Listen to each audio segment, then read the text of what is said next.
Hello, everyone. Welcome to the Coolest Charles podcast. I hope you're good. This is your boy, Tabo again. I'll be giving you the latest Chelsea news. I know today has been quiet, but yesterday I couldn't do a stream, so I said, you know what, let me catch up and run off from what happened yesterday and talk about a few things that are going to happen today. So today we have talk links about Trevor Chalaba, Deratato. Even our Chelsea fans had a melt last night about Maignan that is linked to Chelsea. So stay tuned, guys. And also, guys, if you want to join the stream, you're welcome to join. But DM me on X. I'll send you the link. Then you can join.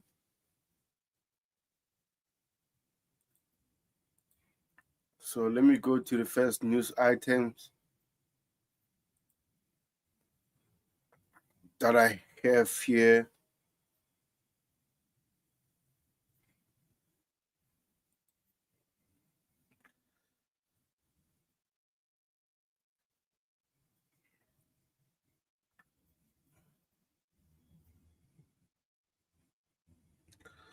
I'm going to talk about Liam Delap first. Liam Delap for getting a number 9 t-shirt.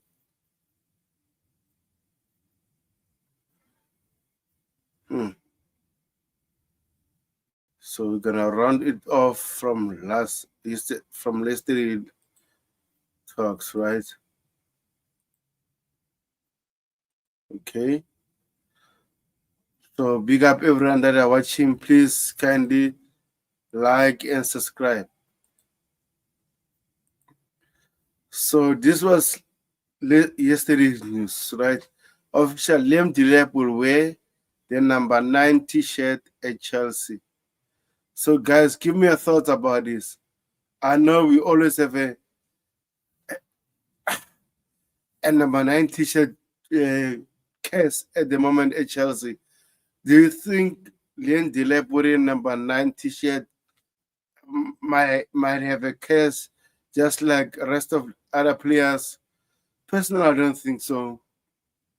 I don't think it's an issue. But overall, good luck to the lad, and I hope he do very well at Chelsea. We really need him. So let me read this quickly. Okay, bro. Okay. Personally, like I said, in terms of Liam Delap wearing number 9, I'm not worried, right? Because it just is a Chelsea. I know a number 9 t-shirt at Chelsea got its own issues. So hopefully it won't affect anything. It won't affect anything. Right? So guys, if you're watching and haven't subscribed to my YouTube channel, please kindly subscribe to my YouTube channel. I'm getting closer, guys, to 1,000 subscribers. So without you, it won't be possible to reach that target. So guys, please kindly subscribe to my YouTube channel.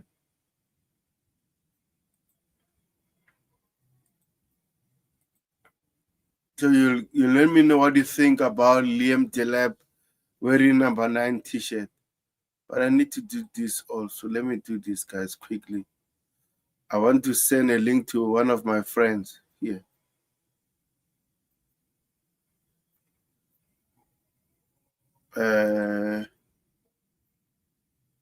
Okay, let me do this quickly, guys. Sorry about it. I want to send a link to DJSF because DJ sometimes when it's free, he would like to join. So, and also thank to my bro Coachilla for redirecting people on my YouTube channel. I appreciate it. Big up, Ty. If you're free, you're most welcome to join, my bro. It's been a while, bro. And also, Ty, what are your thoughts about Liam Delap wearing a number 9 t-shirt at Chelsea? Do you think it's an issue, guys? Let me know, guys, on the comment section. And remember, I'm just wearing something warm. I won't be like my bro Coachella wear Chelsea t-shirt today because it's so hot, it's so cold in South Africa at the moment. So I have to wear warm. Even I have to use an heater. So it's so cold here. Big up, Ty. Guys, if you have subscribed to your YouTube channel, please kindly subscribe to my channel. I'm getting closer to 1,000 subscribers. So without you, it won't be possible. So give me your thoughts, guys, about Liam Delap wearing a number 9 t-shirt. And also, let me know how many goals will he score in the Premier League next season. I'll give you my thoughts about it after you guys.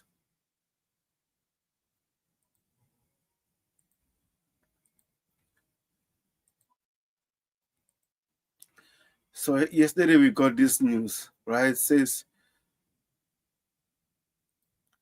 Maignan wants to leave AC Milan this summer to join Chelsea. Wow. Wow. Remember, we got this news earlier before the game between France and Spain started. And during the game, fans had different opinions about him because France conceded 5 goals. Personally, I'll blame him for 1 goal, but for the 4 goals, I won't blame him. I know at the moment, I don't know. Says, case of the number 9 is mindset means nothing. Spot on, bro. Spot on. I said it. Even Tammy Abraham was wearing a number 9 t-shirt during his first season. I think it's called 15 Premier League goals. The next season, he was struggling with injuries. And remember that season also, we brought Timo Werner and Kai Havertz. They started to be their main men, and Tabi struggled to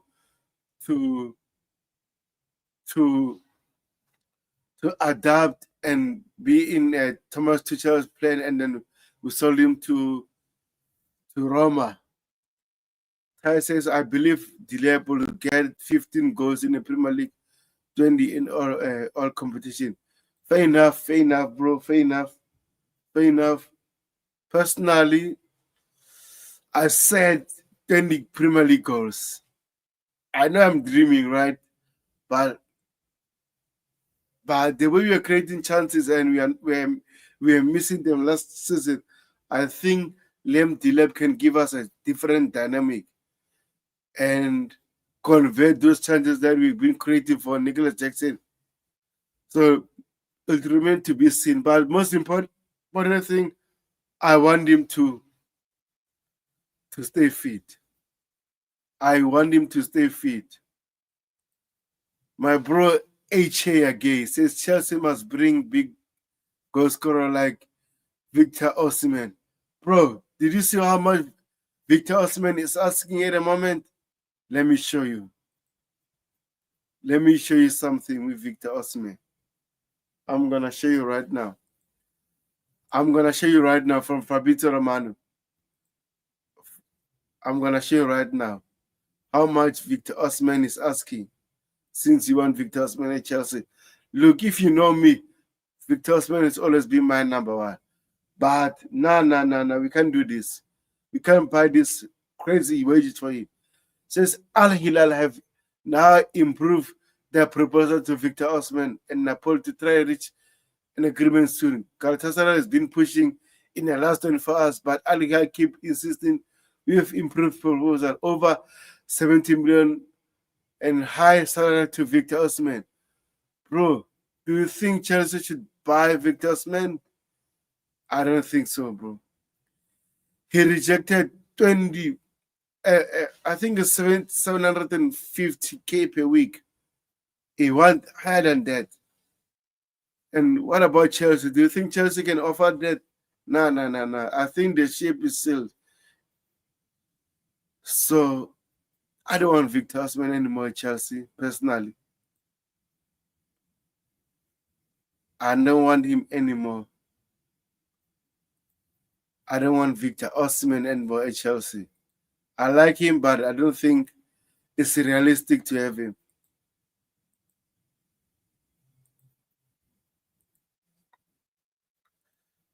Chelsea session says if Liam Delap scored 20 goals at Ipswich with minimum creativity from the attacker in comparison to our uh, creators, he can't fall with his level of physicality. 100%, 100%, 100%, bro. I know. I've been saying several times that I don't think we should sign Liam Delap at Chelsea because I think he's a good player, but at the moment he's still developing, right? Let's get Victor Gogoretz, Victor Osimhen, even try for Isak. But I said if Chelsea sign him, I won't butcher the player or fight over it because overall I'm a Chelsea fan and I'm going to support the kid no matter what. No matter what. Says okay, bro, but another big goal scorer and big goalkeeper. Yeah, give me your thoughts about Maignan. Do you think Chelsea should sign him? Give me your thoughts.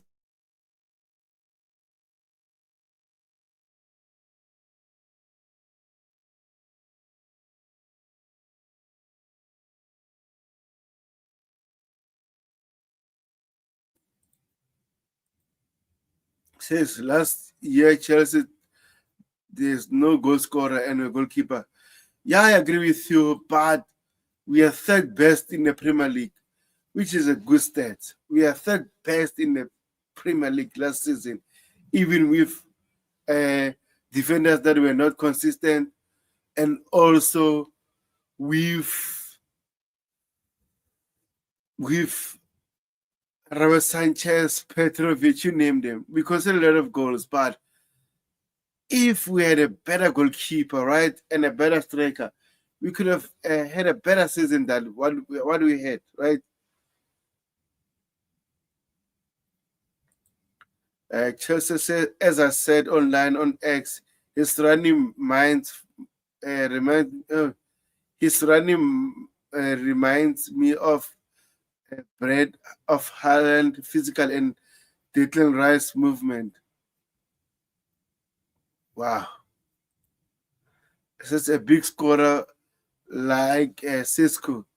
Cisco is linked to Arsenal, but it seems like Arsenal are struggling to reach an agreement with Leipzig because of the asking price, just like us fighting for Hugo Ekitike. So, man, hopefully we edge the Hugo Ekitike deal before the deadline day. That is the 10th of June, which is a mini transfer window, right, for 10 days so that the clubs can buy players, register them for the Club World Cup, which is a good thing. But I hope we do that. But yeah, let's wait and see. Let's wait and see, guys. Let's wait and see. Says, but Iketik is best goal scorer. I wouldn't say he's best. I would say he's still developing, but he's a good player. He's a good player.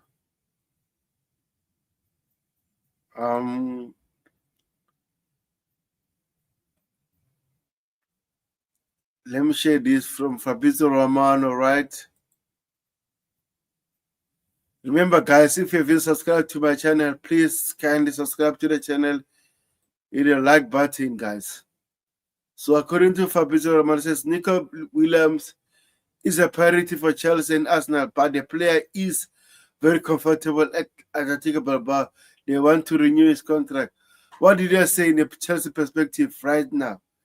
The issue at the moment, Atletico Bilbao, when teams want their main players, they're going to offer them crazy wages. Him and his brother are earning a lot of money at the moment. So it won't be easy for them to go to other clubs because they're comfortable there. So yeah, man. Personally, like I said, I will send him a Chelsea, but his contract is complicated. You need to pay the release clause. You need to pay the tax. You need to pay his salary. And remember, his salary have tax also. That means you have to pay him almost 300K per week, which is a lot. Says Iketike worries me.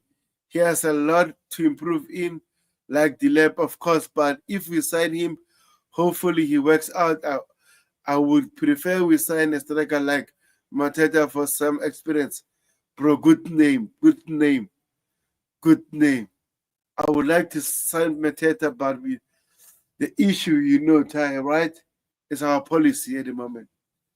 Our policy just by developing young players and hopefully they can turn to best players. So personally, I wouldn't mind Mateta. Man, what a player. What a player, Mateta. Says Nico Williams is a very good player, but wages release clause is way too high. 100%, 100% Ty. And also, Ty, give us the latest news. Do you think we're going to sign some players before the transfer window closes? The minute transfer window closes, do you think we're going to sign a player or players? So this is the latest from Chelsea. Breaking Cole Palmer now wears the number 10 for Chelsea. Look at this, man. I can't wait. I can't wait. I can't wait. But what does it mean for Mikhailo Modric? I gave my honest opinion about this thing, right? In terms of Mikhailo Modric. Personally, Mikhailo Modric, I think even we don't hear any news or get a news that his ban might be uplifted, but he will still be away for 1 year or 2 years because those are rules in terms of being what you call doping test and everything. So the rules are there, 6 months to 4 years minimum. So man, I don't know. Personally, man, I feel bad for Mikhailo Modric. I don't know what really happened. So now everyone is speculating. So hopefully the kid will pass his B sample that we've been waiting for since December. Even now, it's almost 7 months now, waiting for B test results. Hopefully he didn't do anything. He's innocent and everything. But now, as much as we say life goes on and everything, Cole Palmer is our new number 10, and I think he deserves it. I even said it yesterday. Give Cole Palmer number 10, and boom, after some few minutes, Chelsea announced that Cole Palmer will be on number 10. So we have my brother here in South Africa, Siaka. Hi, the Chelsea and other Chelsea fans. Big up, bro. Big up, bro. My fellow South African, I hope you're good, Siaka. If you like me to send you the link, you let me know and I'll send you in a DM, Siaka, because sometimes you like to join us, talk about Chelsea, and I appreciate that. So personally, with Cole Palmer number 10, I'm happy for my boy. I'm happy for Cole Palmer.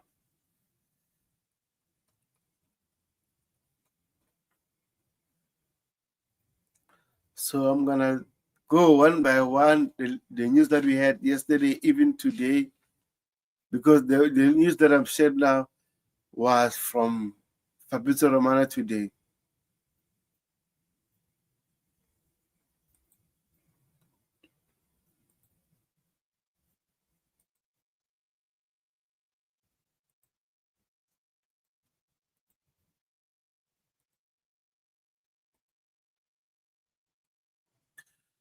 Now, from Gazzetta dello Sport in Italy says Napoli have made Trevoh Chalobah enough their first choice centre back target this summer. So, guys, what are your thoughts about Trevoh Chalobah potentially leaving Chelsea to Napoli? Pick up, DJ, pick up, DJ. I've sent you the link. If you're free, you're most welcome to join. Says pick up the chat, pick up my bro DJ Surf, pick up DJ, my DJ. So the report in Italy says that Napoli are looking to buy Trevoh Chalobah. Right? Trevoh Chalobah is our boy. Like I said several times, personally, I don't want him to go, but since the World Cup is near, I don't think Trevoh Chalobah will settle to be a squad player at Chelsea Football Club because he would like to represent England in the World Cup next season, next summer. Right? So it's impossible to make him happy unless Chelsea don't sign another centre back, and he'll be most likely to play with Levi Colwell, even Tosin Adarabioyo, and also we have Mamadou Sarr from Strasbourg. So it's going to be fascinating that we're going to do. Now it seems like also the links us with centre back is quiet right now at the moment. So I don't know what is going to happen. So Siaka South Africa says Cole Palmer deserves the number 10 shirt. He'll do wonders next season. Bro, I want the Cole Palmer of his first season at Chelsea under Mauricio Pochettino. I want him to cook. I want him to cook very well. Also, I want him to help Liam Delap scoring more goals because Cole Palmer created a lot of chance. He was behind Mo Salah last season, but he couldn't get most of the assists because of our attackers were missing them. Noni Madueke, Nicolas Jackson, right? And also, we're not saying Nicolas Jackson is a bad player here. All we are saying that Nicolas Jackson need a competition at Chelsea to do well, to perform very well. So I'm glad you're saying Liam Delap to be there to help him and fight for that position. But at the same time, also, we are linked to Hugo Kitike, and I'm open for it. 100%. Remember Chelsea, we used to have Solomon Kalou, Nicolas Anelka, and Drogba, right? And they used to rotate very well. Anelka was a striker, but mostly was playing as a winger, inverting forward and scoring goals. That was fantastic. So Chelsea is a big club, man. We deserve better. We deserve to have players that are going to improve us where we are not doing well in the game. We have strong bench and everything to change the game. So I'm up for it. So in terms of Trevoh Chalobah, I want him to stay, but if he doesn't stay, I understand.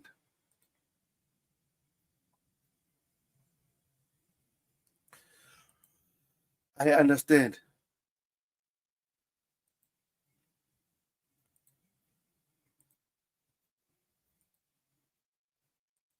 So we had the news from TalkSport yesterday, right?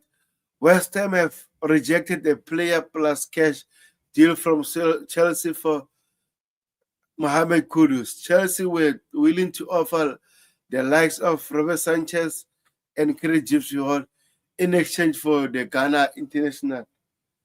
Personally, you know my take about Mohamed Kudus. I think that the time he was linked to Chelsea, we didn't buy him, and I was so upset about it. But what we did, we signed Cole Palmer, and Cole Palmer really, really, really improved us, especially helping us that season to finish sixth. That should have given us the chance to win the Europa League. But since Manchester United that season won the the FA Cup, we switched to the Conference League due to the rules. So, and in the final, Cole Palmer made us to win the Conference League. So big up to him. But Kudus right now have a huge release loss, almost 8 to 85 million, which is a lot. So in order for us to get him, I think we need to have sort of a sub deal, which are not easy, so that in financial terms, one head us. So I don't know what is going to happen. I don't know what is going to happen, guys. But in terms of Mohamed Kudus, I like him. Siaga says Trevor is available at Chelsea FC and injury prone, so I say we must not go to other clubs, at least for this season. It remains to be seen.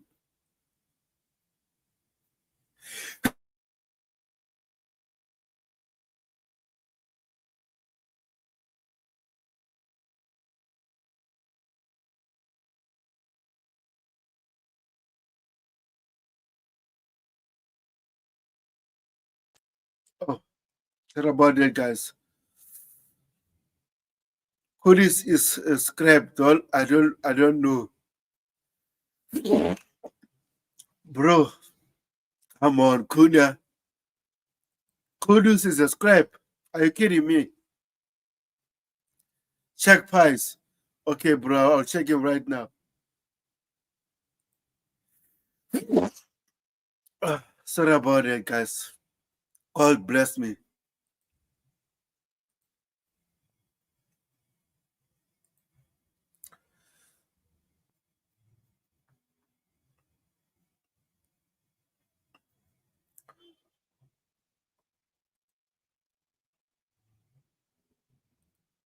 Big up, Julian. Big up, Julian. You mean about Nico Williams, right? This news about Nico Williams. So Chelsea and Arsenal and number one target is Nico Williams. Both clubs are preparing to do something crazy in terms of financial. However, neither clubs have the green light. Nico is comfortable in Spain and talks are there over new contract. I've addressed it right, but personally, I don't think it will be easy for us to sign him because his contract is so complicated. You have to pay tax and everything, so it's complicated. So, guys, I'm gonna be away for 2 minutes of camera. I want to do something.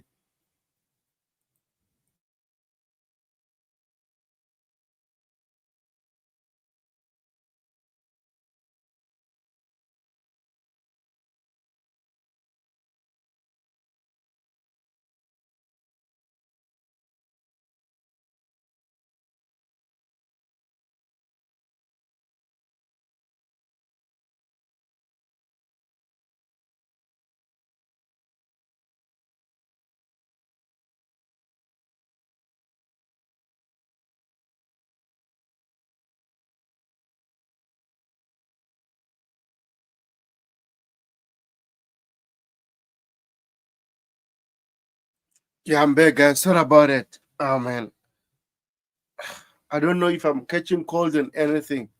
So hopefully I won't catch any cold, man. I don't want any cold, man.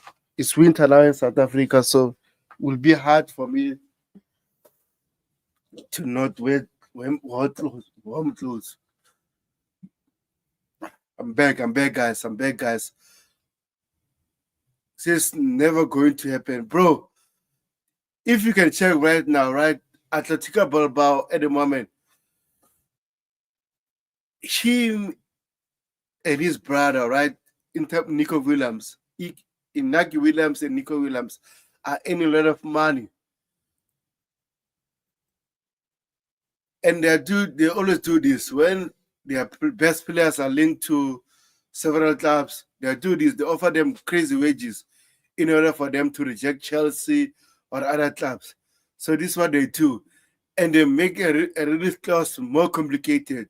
For example, like this one with Nico Williams at the moment. In order to get him, you need to pay the release clause taxes, and remember his salary is already huge, so you need to upgrade that, right, in order for him to accept Chelsea. So I don't think it's going to happen. Maybe Bayern Munich, because Bayern Munich are linked to him. They want to sell Leroy Sané to, I think it's Galatasaray in Turkey at the moment, want him, so it makes more sense. But I don't know. Siaka says no to Kudus, too expensive, but a good player. I really, bro. I don't think Kudus is a bad player, but what is he says no to Williams as we praise Chelseafc owners don't buy him. Bro, we are everywhere. Where is everyone tonight? You stream by yourself, bro. Coachella at the moment, right? He's busy with looking after the kids, so I understand. Dante at the moment is in Australia, and then the time zone is different. I think it's the morning rather than in Australia, and in South Africa. My few friends at the moment are sleeping, so I won't force anyone to come to join me in the panel. So yeah, I'll do it alone. And also, I think it's fun during the transfer window because I will get a lot of people that I can interact with in the chat, and I won't fall asleep. So I understand. And also, DJ, like I said, I've sent you the link. If you'd like to join, you're most welcome. You're most welcome. Big up DJ. Big up DJ.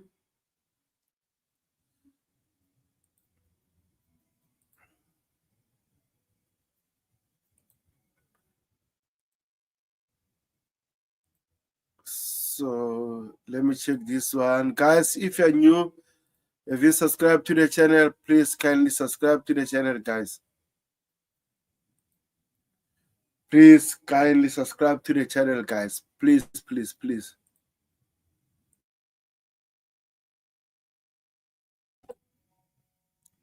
So, sources close to Andre Van Fred, striker Hugo Tige, have indicated that talks with Chelsea over personal terms are now advanced from Ryan Taylor Sport. Like, I don't think personal terms will be an issue with Hugo Ekitike.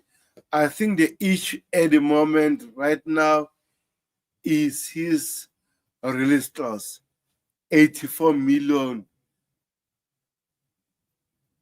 Right? I think that is huge. And that's why teams like Chelsea and in Liverpool are running away from this deal. And I think Chelsea are the most club that are going to get him if are serious about him, because Liverpool are busy with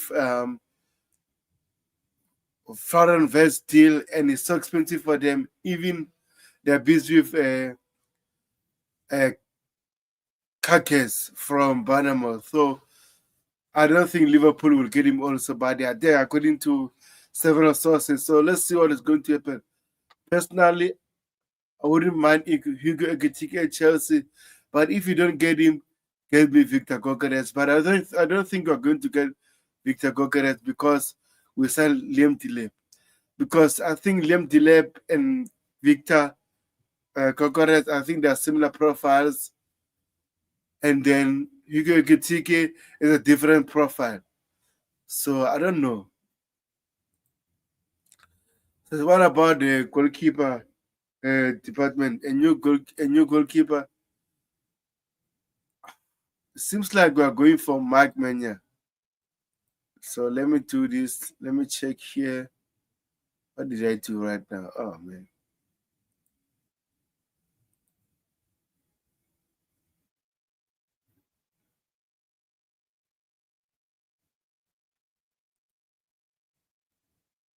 Okay, let me do this in terms of new goalkeeper, right? This is a source from Italy.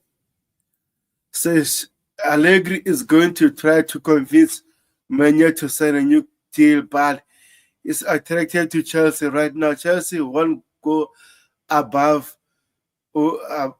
above 20 million, while Milan want more than this in the next few hours that we'll talk. I think this was yesterday. So that's why like I'm catching up from yesterday's news. Big up DJ. Big up DJ. How are you? Hey, big up to Bigger. What's going on, bro? You good? I'm good, thanks. How are you? Yeah, man, not bad at all. Tired as I only got back from Romania a couple of days ago, so just getting back to useful, getting back to normal time zone. But yeah, Yeah. all good because it was 2 hours ahead there. So when the final was on, when I was watching the final, our final in the Conference Cup, it was 8 o'clock here kickoff in UK, but it was 10 o'clock in Romania. So that's why it's 2 hours ahead. Yeah, but otherwise all good, bro, all good. Yeah, all good. Thank you. Thank you for joining me. So overall, do you think we're going to get Maignan? Yeah. Yeah, I do, bro. I do. I think this is a deal that's going to happen before the Club World Cup. I'm expecting two deals to happen with us. I'm expecting this deal and the Ikite deal to go through before the Club World Cup. I think they're going to be. It looks like they are the two priority signings. Before that, I don't see us doing any other business for Gittins and the centre backs until we go back to until after the transfer window's reopened again. But I think the two deals for Maignan and Ikitite will go through before the Club World Cup. I think they're going to be done either over the weekend or they'll get done by next week. I think the deadline's the 16th, isn't it? If I'm No, correct. no, Correct. no. Was The it 10th. 15th? The 10th, sorry, the 10th. So I expect them to go through before then, bro. So overall, what are your thoughts about this goalkeeper? Because I know Yeah, a lot of fans were complaining yesterday, right yeah, after the yeah, game between France and Spain. So what are your thoughts about yeah. this goalkeeper? Yeah, listen, fans are gonna always say what they want to say. I saw the absolute backlash this guy got after the game yesterday. Yeah, he conceded goals yesterday, but what people got to take into consideration, right? Yeah, this guy's got a lot going on his plate. First of all, he didn't have the usual centre back pairings that played for France in front of him, so that wasn't Yeah, good. That wasn't great. Gusto wasn't there either, so he wasn't playing. It would have probably been on that right back position if he was fit or he must have been carrying a little knock. I don't know if he even travelled even. So he wasn't even there. And then you look at the rest of the team. And I thought the whole team yesterday for France until the second half really when they kicked on, the whole team didn't play great. But obviously he's the goalkeeper. People are going to easily find a blame to blame for them goals. And listen, this guy's got a lot on his mind at the moment. His mind is in Cobham, bro. The guy wants to come to Chelsea, and I and I think having a game like this and having that all on his mind and wanting to come to Chelsea, I think it's not helped the situation. But I just felt the defense let him down yesterday, and I'm not going to judge the guy on one game, bro, because I've seen a lot of him this season with Milan. Yeah, people talk about his injuries. Yeah, probably he's obviously his season hasn't probably been one of the greatest as he would like compared to last season's stats. But for me, he's a world class goalkeeper. He's got experience. He's a World Cup winner. He's exactly what we're looking for. He plays. He likes to play out the back. Obviously, they're the kind of goalkeepers we're going for now. Where goalkeepers are using their feet more. But you can call them if you want to call them. You can even call them a team player. Yeah, because obviously they do their work from the back and set and pass the passes on and everything. So for me, look, he's a world class goalkeeper. He's better than what we've got at the moment for me. And I think he comes in and makes us better. Obviously, if we can't get him, Petrovic is there. But for me, I think he's a must for me, and I think it's going to happen. I really do.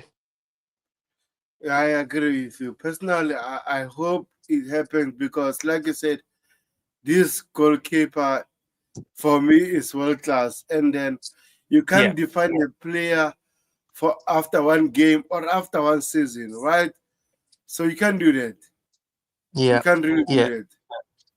You can't, bro. You can't. And I went on commentary because I was talking to Kachila yesterday and I think he thought I was telling him I was sounding him out yesterday. I wasn't sounding him out. I was putting it out there because I was seeing a lot of the fans and I was saying that people were just judging this guy on one game. And I understand from Kachila was telling me in his program yesterday there were some fans I think on his stream that was saying about us not getting Magnin or laughing at him or something like that. And I thought, what they're going to judge him on one game? I mean, what are we doing here? You know, those fans that are saying this. I mean, the guy, everyone knows the guy's a world-class goalkeeper, and I think we all want him at Chelsea. I think from listening to you, I think listening to Kachilla, everyone wants him there, and you know, I hope we do get him signed up because you know, as I said, you know, he is class, and he's better than what we've got at the moment. I don't know if you saw today, there have been talks that PSG will be happy to move Donnarumma on for around about 42 million. But again, as much as he's a great shot stopper and everything, he's very old school. He doesn't use his feet, and he's very bad with his feet. So he could be another option that Chelsea may look at, bro, if we don't get this Mike Maignan deal done. But I really want to see him more ahead of Donnarumma. Yeah, but personally, I think it's just rumors. I don't think PSG, after winning the Champions League, No, I with, know. with Donnarumma being the most important player, especially I think against Arsenal, right? He was so Yeah. crucial for that game. So I don't think Donnarumma will leave PSG. And also, in terms of his wages, do you think Chelsea will offer him crazy Oh no. wages? I don't Nah, think no, so. I no, don't think bro. it No. makes sense. No. Mike Mannion. This is the thing with Mike Mannion. He comes in at a cheap price, and he obviously for the wages what these owners are offering, he fits the wage structure. So in Yes. that kind of like way, he'll come in over that, you know. And look, listen, I hope we get him because as I said, he's better than Sanchez any day of the week, for me. And he's better than Jorgensen. 100%. So according to data MB, right, says top 7 league goalkeepers passes. Petrovic was number 1, right? Number 2 is Maignan. Number 3, Yeah. of course, is the Brentford goalkeeper. But overall, this guy really fit to how we play at Chelsea, and also give us leadership, experience, a winner, and he can develop. For example, we have Mike Penders that is new at Chelsea, right? He can develop him. That means he can be at Chelsea for 2 to 3 years at Chelsea. Yeah. Meanwhile, we are giving Mike Penders a chance to develop. Then Mike Penders can be our main guy. Even Philip Jefferson is there. So it gives us a lot of things. So hopefully we can secure this deal. And also another thing, right? If AC Milan are trying to fool around and everything, Yeah. they must they know this goalkeeper will live for free. That means they're losing money. So they have to Yeah. sell him right now in order to generate some cash. So I think their balls is on their table at the moment. Yeah, because I tell you what, in January of next year, he can sign a pre-contract with anyone, which means he'll go on a free in summer 2026. Exactly. So yeah, I mean, listen, I think they'll come to some kind of a compromise. I think they'll get this deal all but wrapped up. I really am confident about this deal. You know, the Ikakite deal, I probably would say I'm confident about this deal happening as well. I think, you know, even though, listen, and I know I've had my to and fro's with Kachilla, yourself, and everyone about Victor Osimhen, right? But again, we talk about the wages, but he still remains my number one priority in terms of getting a striker to Chelsea. That will never change. But look, if we can't get him because of the wages, they're not going to pay that stupid money for him. Then for me, for me, it's a no-brainer. You go and get a player like Ikakite who's available because let's be real here, Eucharist looks like he's going to Manchester United. So yeah, I mean that would be a good signing for us as well, bro. I just hope we can get them both. As I said, I'm confident they'll get both deals wrapped up soon. I really hope they'll, and before the Club World Cup anyway. Yeah, I think Victor Gogoret's camp now at the moment are frustrated that this there seems like a lot of top clubs were looking at him, but now they are running away. So I don't know what is happening. Maybe they are watching the Portuguese league and the Premier League says, you know what? There's a huge difference there. Why did Victor Gogoret come in the Premier League and he Mm, doesn't replicate what he's doing in the Portuguese league? So it's a mm. there question mark at the moment. But personally, I wouldn't mind taking a risk, but I'm not the club, I'm not the data team. I don't know what they're looking at. What if Victor Gokeres also is asking for crazy money? Look at Manchester Yeah. United at the moment, right? They're about to get Mbemu. He was earning 65 million. Yeah. right, per week, and not 65,000 per week, right? Yep. They're going Yep. to offer him 250k. That's a lot, man. That's a Yeah. lot. Yeah. Yeah. How can you do that? I No, mean, look, no, no. listen. What I'll say to you, bro, a couple of things on the Eucharist thing. I think what people got to remember the Eucharist, right? Yeah, is he did it. He's done it. He's done it in this country. I mean, don't forget before he went to Portugal, he was smashing in goals for Coventry City. So Exactly. he already knows England. He knows where the goal is. He's an excellent marksman. All right, he's the kind of player I think that would fit into this Chelsea team very like a glove, to be honest with you, because of the players that we're bringing in. If you think about the players that we're bringing in, that will provide for him because he plays off the. He's one of those that plays off the shot because he comes off the wing as well. He's one of those kind of players that will obviously come as your front man, but he'll also come off the. He'll come off the wide areas as well. He'll be that wide forward as well that can come get you the goals as well from wide. And he's got a good Mm. shot on him as well from distance. You know, the guy's an excellent striker. And obviously, I was gutted that obviously we didn't get him or obviously Osimhen. All right, because they were my two main strikers I wanted to see at Chelsea. All right, and none of them came. And but he'll do well. And listen, I think people have got to also stop letting up on Manchester United because whatever people want to say about them, yeah, they had a crappy season this season, right? Yeah, but this is Manchester United, bro. They're a Yeah. massive club, and that will never change. They can still attract the players, and even you've seen it. Even they don't have Champions League football, Eucharist is still happy to go and play for them. It's because of Amarim being there, the manager, and secondly because Manchester United of the club of the football club and institute that they are, they can pull players still. Hundred So that percent. is why that's why I always say to people, don't. And United next season, let's be real here, bro. You think about this, right? Eucharist, Obumo, and Cunha. They are three excellent signings that probably would fit into any other Premiership club. Liverpool's, Arsenal's team, Chelsea's team, Newcastle's team, you name it, bro. They'll get into any of these teams. And the fact that United are getting them free plays and not playing no champion, you got to take credit. You got to take your hats off to United for getting those deals done. I think next season, though, by getting those players in, they're probably going to be pushing for top four next season. United, because as I said, they've got no European distractions. All they're playing is a Premiership, and they're going to be playing the domestic cups. Yeah, and also they still have Ahmad, who's a fantastic player for them. So if even if my boy Ruben Amorim next season fails with those players, I don't know. I don't know. I don't Uh, know. he, I don't think he'll fail, bro. I think people are. I'm not gonna. I keep saying he's a good. I mean, people saying when I talk about him, people will say, "Oh, because of your Portuguese hat, yeah, that's why you're bigging up this manager." It's not because of my Portuguese background. The background matter is I've seen this. I've watched the Portuguese league. He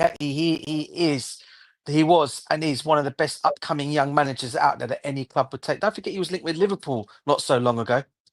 Yeah, and he was linked with West Ham as well. He also linked with us.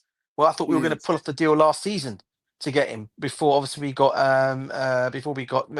Maresca. So he's a good manager. He just needs his own players, like any manager does. Any manager needs their own players at a football team, yeah, to go and see if it works. I mean, I still wouldn't judge him next season if they don't do well. He needs to. He'll need time to build there.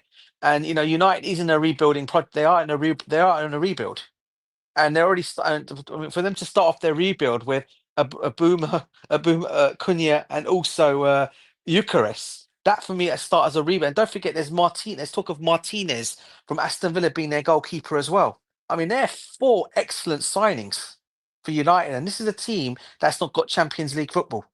But as I said, because of who they are, they'll attract the players still, and Yeah. because of the manager. Yeah, it's going to be fascinated that will happen. So big up to Tim Adayo. It says Mm. big up, folks. Big up, bro. Big up, bro. Big up, bro. Big up. Those if you are watching, if you subscribe to the channel, please kindly like, subscribe, also comment, give us any questions. What your thoughts about Chelsea's transfers work so far? You only signed Liam Delap. So I wanted your take about Liam Delap. What are your thoughts about Liam Delap, bro? Oh, excellent signing, bro. I think to get him for the price we've got him at, okay, at 30 million. I mean, I think is an excellent bargain. I mean, he could have gone to any other club, but in the end, he opted to come to us. I know people were saying, well, because it's because of the Champions League. Look, I know there were a lot of other clubs chasing him, but he opted to come to us. The fact that you got Cole Palmer there, he knows Cole Palmer very well. He knows Lavia. Obviously, the guy who you've also got. The director there, one of our who knows him pretty well as well. So he already knows those players already. So in that kind of way, that's an excellent signing. I think he'll do well for us, bro. I really do. But do I think he's enough? I think we need another one for me. Because I think it'll be too. I think to put pressure on a young kid at 22 years old. Yeah, he had an excellent season at Ipswich, right? But you can't come in and get and put pressure on this kid straight away. So he will need that support and backing, and I think he'll get the goals definitely. And if you look at his height now, Tobago, yeah, he's quite tall, bro. I mean, you know, he looks like he's got. He reminds you of Harry Kane very much so, a younger version of Harry Kane. His finishing is like Harry Kane, okay, and he's still got some growing to do as well. So you can imagine what kind of a player what kind of a player we're going to have for years to come, bro. And then what he signed, what, a 6-year contract at Chelsea, if I'm correct in saying that. Big up, big up, big up, Ty. Yeah, 6 years contract. Yeah, yeah. So yeah, an excellent signing, bro. And I think he'll do well for us. I really do. And then he is going to wear number 9 t-shirt at Chelsea. As always, we used to call it the The curse curse. shirt. The curse. Do you think he can break the curse? I think he will. I think he will, mate. I mean, look at the plays over the years. Robert Fleck. Those who don't remember Robert Fleck, he was back in a time. It was a time when I grew up supporting Chelsea. He came. He wasn't great. Obviously, Chris Sutton, we all know, was rubbish. Khalid Belarus was not even a striker. I don't know why he got the number 9 shirt. And then the other one that I found funny was the former Arsenal and Fulham. He played for Fulham. He came to Stephen Sidwell, another one who got the number Yeah, 9 shirt, which was a which I found very strange. Bear in mind, he's not a striker.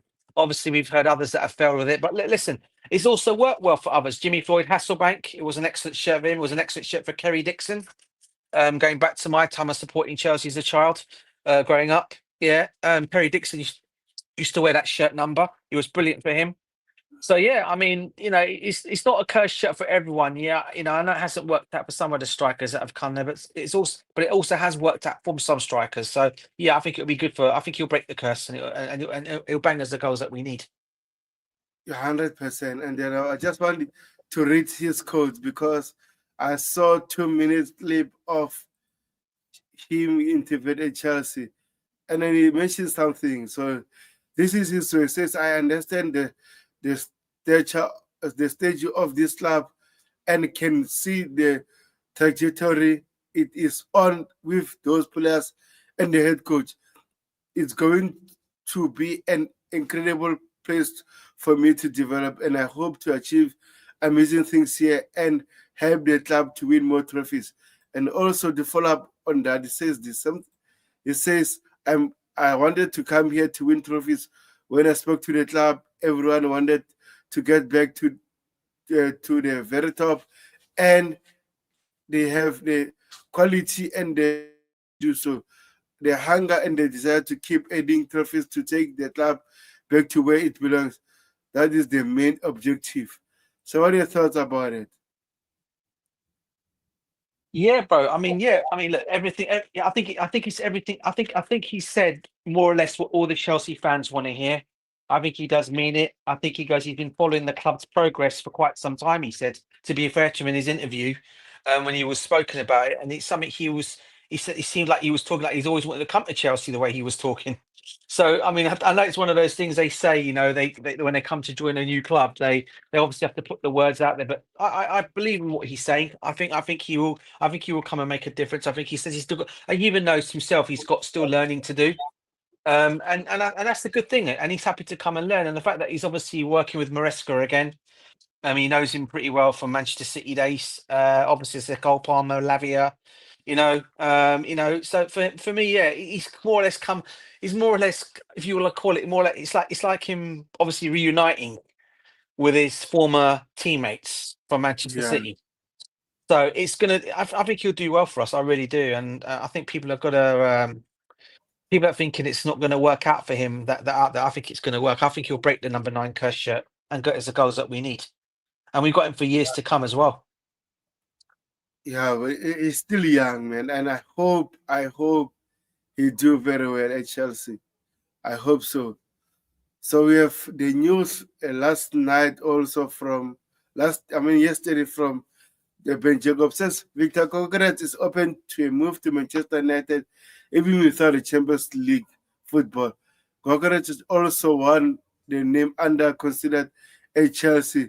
Sporting want around 60 million for Victor Gokras. I don't know why Chelsea are not trying to sign this player because it seems like we have a good relationship with them. We signed 2 players, Dario Essugo and Quenda, right? So I don't know why you're not signing. We are not going for this guy, man. And if you go to Manchester United and do very well, I'll get pissed. I don't know. I don't want to lie, DJ. I'll get pissed.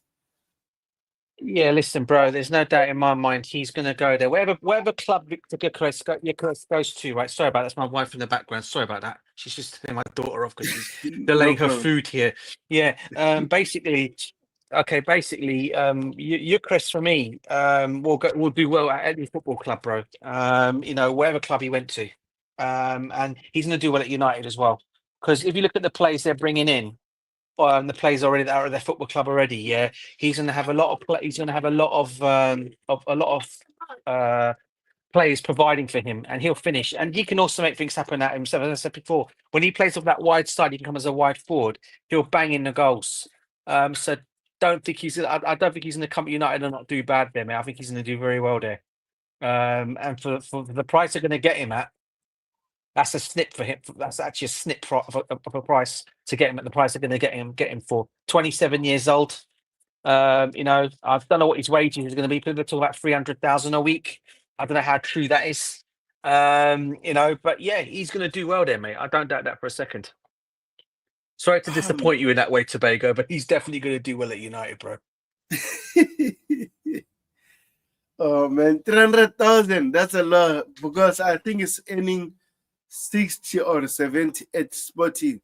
This is Manchester United. They're always going to offer you the money that you won't reject. This team is so good, but with that. But if he fails at Manchester United, it will be hard for them to sell him. That's the issue. Also now, they want to sell Lex of Rashford, Garnacho, and everything. So the reason why clubs are not going for them is because of their wages. And Rashford did very well at Aston Villa, but Aston Villa don't want to sign him permanently. So it's because of those crazy wages that they're offering. So anyway, I don't know what's going to happen in Manchester United. If he goes there, like you said, Victor's my boy, but I hope he do very well. But even Manchester United regrets further because I don't like Manchester United as a Chelsea fan. So we had the news from Sky Sports is Arsenal are interested in a potential deal for Chelsea goalkeeper Kepa Arrizabalaga. Personally, do you think Kepa will go to Arsenal? If he goes to Arsenal, bro, he knows he's only going to go as a number 2. If I was him, I'd stick where he's at. At least he's going to get an opportunity to play. But for a snip, I mean, that's what we're talking about. 5 million for him. Yeah, I 5 mean, million. I mean, for a goalkeeper of his, I mean, the goal. Yeah, I thought he was one of the better goalkeepers in the last season.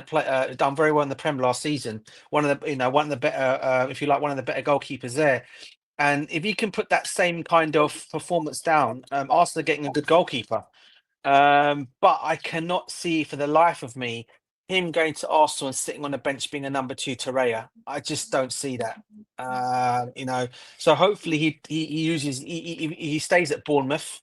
They sign him off as permanently, get him for 5 million, and he can continue being a number 1 there because I think he's doing really well there. And the fans like him, the manager likes him. He knows that environment pretty well now. If he goes to Arsenal, he's just going to be hated even more by the Chelsea fans for going to a rival club. But hey, we don't really care anyway because Arsenal get all. Let's be real here. Arsenal sign all our I was older players, crepes. don't they? Yeah, I was crepes. Yeah. So yeah. I mean, look, but yeah, I mean, hopefully he stays at Bournemouth, and they managed to get him for 5 million, because I think he'd be mad to go be a number 2 at Arsenal. Yeah, personally, I don't think he'll go to Arsenal because he knows he will be a number 2, which won't be good for him because, like I said, the World Cup is next year. That means his chance to play for Spain will be low or slim because it won't happen. But if you go to Bournemouth again, or even Brentford because they sold their goalkeeper, maybe he might be in the Spain squad for the next year World Cup. So I don't think personally will go to Arsenal. But if they sign him another scrap to Arsenal, I don't care. I don't care. Guys, if you're watching, if you subscribe to the channel, please kindly subscribe to the channel. Look at this, our boy Victor Osimhen. Victor Osimhen has agreed personal terms with Al Hilal. There is just a 5 gap on club side between Al Hilal bid and Napoli requested reports from Di Marzio. Bro, our boy is going to Saudi. I saw this coming. Yeah, I mean, it's mixed reports on this. Only Damasio is reporting this, isn't it? If you look at all the other tier 1 journalists, and I put Fabrizio Romano in there, and I also put Jacobs in there as well. A lot of them said that his deal was off. And unless I know Damasio is usually very good as well, but unless someone like Fabrizio Romano reporting it, I won't take it just off one story, bro. Let's see if it's going around with everyone saying it. And it's Eurofoot that's saying it as well. So yeah, I've not seen it anywhere else. I did see that, but I've not seen it on anyone else saying it. So I don't know how true that is. Because we were all told by everyone today, all the tier 1s, that the deal was off. It's done. He ain't going there. So I don't know what to make of this story. No, Fabrizio Romano came today that Al Hilal made an improved offer for him today. So it seems like he's going to go to Al Hilal. So let me share you the link, the news that Fabrizio Romano break. I think it was the first one, right? Saying that Al Hilal have improved their offer. So let me show you the news here from Fabrizio Romano today. I think it's 4 hours ago or stuff. It says Al Hilal have now improved their proposal to Victor Osimhen and Napoli to try reach an agreement soon. Galatasaray are pushing in the last 74 hours, but Al Hilal keep insisting with improved proposal over 70 million to Napoli and high salary to Victor Osimhen. So clearly, I think it's going there. You actually see that now. And listen, good luck to the fella. You know, if he wants to go at such a young age to the Saudi League, I mean, look, he's obviously going to get that money. Good luck to him for doing that. But I think he's so much more valuable in Europe. All right, he'd be more valuable playing in a European club for a bigger. I mean, I'm not saying Galatasaray are big, but playing somewhere in the Premiership or somewhere else. But going at the age of what, 25 years old, he's going to be 26 when he does go. That's very young for a player to go there. But hey, good luck to him if that's what he wants to do. Obviously, he wants to go where the money is, and that's what he wants. It's what it is. You know, at the end of the day, he'll be sorted for life, innit? So you know, he's already sorted now, but he'll be sorted even more in his life. So yeah, that's what it is, bro. If it Yeah, happens, but until he's actually holding up the shirt, bro, I wouldn't believe it. I wouldn't say anything's happening with that as yet until he's holding up the shirt at Al Hilal. yeah, 100%, bro. So this is very interesting from Fabrizio Romano. It says Nico Williams is a priority for Chelsea, but the player is very comfortable at Atletico Bilbao. So personally, do you think Chelsea can drop the bag for this kid? You know what, bro? I would like, you know what, I would like him at Chelsea, Nico Williams. I mean, if you look at our options that we've been looking at. I mean, don't get me wrong, I like Gittins. I know he's a cheaper option. But we can get someone like him to Chelsea, Nico Williams. I'll be well. I think that'd be a great signing for us. But again, I don't think buying him is the problem. They can afford to buy him. It's just his wages, isn't it? They're not going to pay him the wage that he's going to be looking for. That's going to be the stumbling block. Any big player that you see, bro, even the likes of a Rodrigo, the likes of Osimhen we've just discussed. The price to get them is not an issue. Chelsea can afford to go and bring them players in at the right price, as you can see, they're willing to do that with Ikikite, right? But he's not going to get the big wages as what Nico Williams will be getting. Yeah. So they'll pay their money, this ownership, but they will not pay. But they will not pay the salary.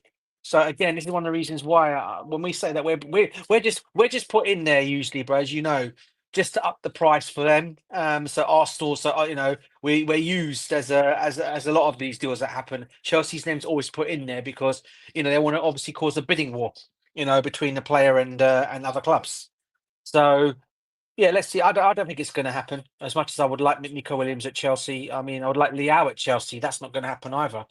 So yeah, I don't see that at all happening, bro. And I don't see him going to Arsenal either. By the way, I think I can see him actually holding on for another season, and he'll be a Barcelona player probably next season.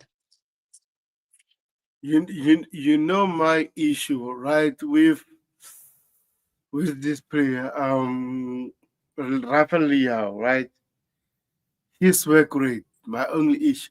As a player, fantastic, but his work rate for me, I don't think will suit Chelsea or even the Premier League. I don't know if I'm lying to myself or anything, but I don't think his work rate will fit us. And then our fan base, the issue right now. Just imagine we add Liao with his, for example, his work rate. Oh my gosh, Chelsea fans are going to lose it. With who, bro? Sorry, with who? Sorry. Rafael Liao. Oh, Liao. Yeah, I mean, look, you're gonna get. Not everyone can be happy with this with a Liao type signing at Chelsea. I know some fans will actually like the signing as well.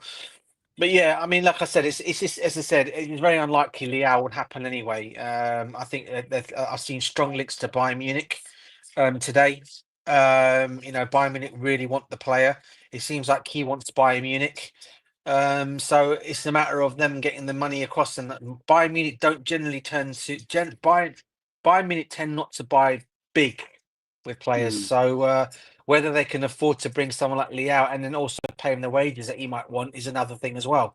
So let's see what happens on that one. But yeah, I think he's a good player. And again, people are going to say, "Oh, yeah, it's that DJ putting his Portuguese hat on again." It's nothing to do with that at all. I've seen this guy play from obviously following the Portuguese league. I've seen him play for obviously seen his career in Liao. He's always been an excellent player. He's just this season at United, he's regressed for whatever reason or another. His form has regressed. But then most of those plays in Milan, those plays, most of them have all regressed at Milan this season. That's why they're not in the Champions League. So I can't just say he's a bad player. It seems like the whole team wasn't being great, but sometimes they just need they need a change of an environment, and they can show about their skills at another club. That always tends to be the case, isn't it? Yeah, I agree with you, because if you can make an example, for example, remember Robert Edmund at Real Madrid? They said he's a flop, and he went to Bayern Munich. What did he do? The rest is history, bro. It was fantastic for them. So never say never in football. So we will never know what will happen if we get him at Chelsea. So it's going to be very interesting, because I think we need a good winger. I like Gittings, but again, he's still young, man. I like him. Like, if you sign him, I won't complain. But overall, I think we need an experienced player. Just imagine if you get Liam, and I think Liam is ending around 120 or 30 at AC Milan. If we offer for him for 150, 160, 170, I don't think that will be bad for him. And I saw the other report saying today that Rafael Leao will cost 70 million. So I don't know what is true or not. Let me check. I can check for you, but I don't know. I don't know. The situation we've got though, Sebago, is this, bro. If we go and get a Liao, all right. Have you heard what Ben Jacobs said? He's basically saying Chelsea would either look for a left winger, or they're going to look for a player like Ikikite. All right. Yeah. Now, my question is, if we end up, say, getting Gittins in this window, does that mean we're not going to go for Ikikite anymore? Because No, according to what Jacobs is saying, you're either going to look for a left-sided winger to be a new left winger, or they'll go for a striker who can do like come off the left and be a striker as well, which is what we all know. Ikikite can do. So that's the question I probably will say: is if we end up getting Gittins, does that mean the deal for Ikikite won't happen? yeah, that is very interesting. Personally, I think if you do that, I think in the Maresca system, having maybe, for example, Eketike, both with Liam Delap or with Jackson might work. Because personally, like I said, if you don't buy a winger, Nicola Jackson, remember his natural position before coming to Chelsea, he was playing as a left winger. Then they invited him to a striker because they had no striker, right? And he did very well as a striker at Villarreal. Then Chelsea signed him.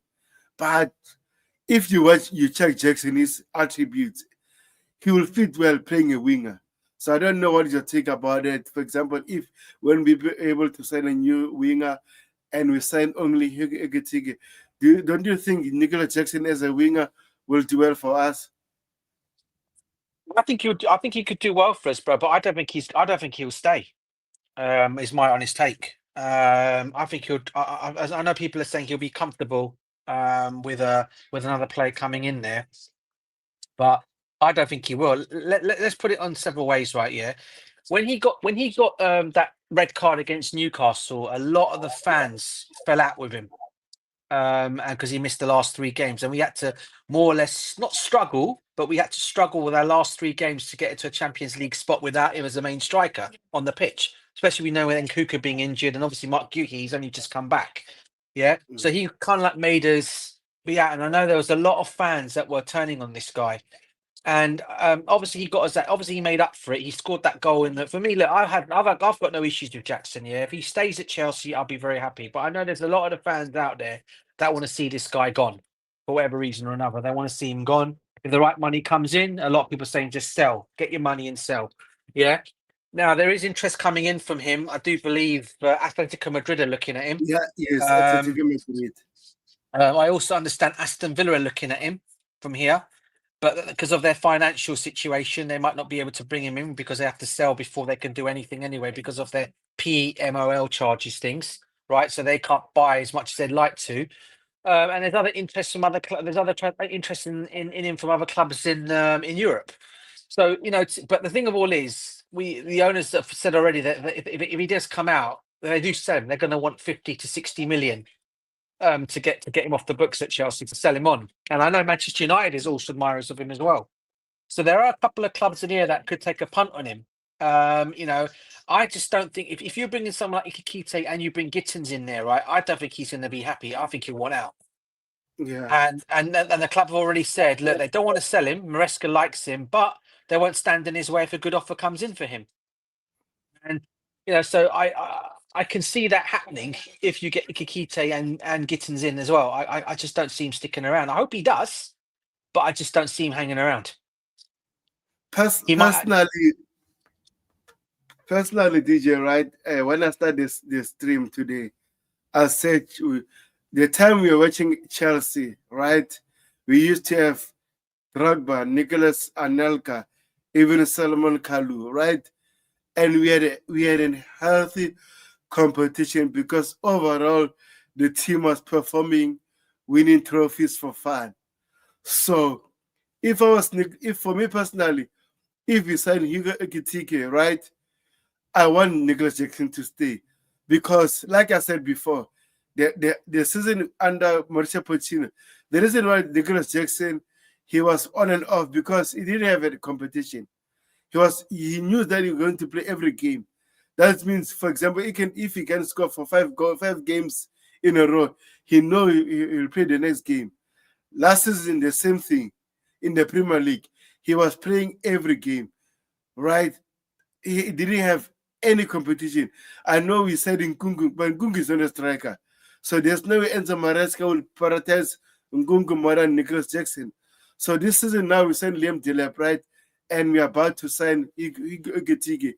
If it happens, I want Nicholas Jackson at Chelsea having pressure or having competition. What will it do? Because I think sometimes competition bring the best out of the players. So I want him to stay even we sign Hugo Gitike.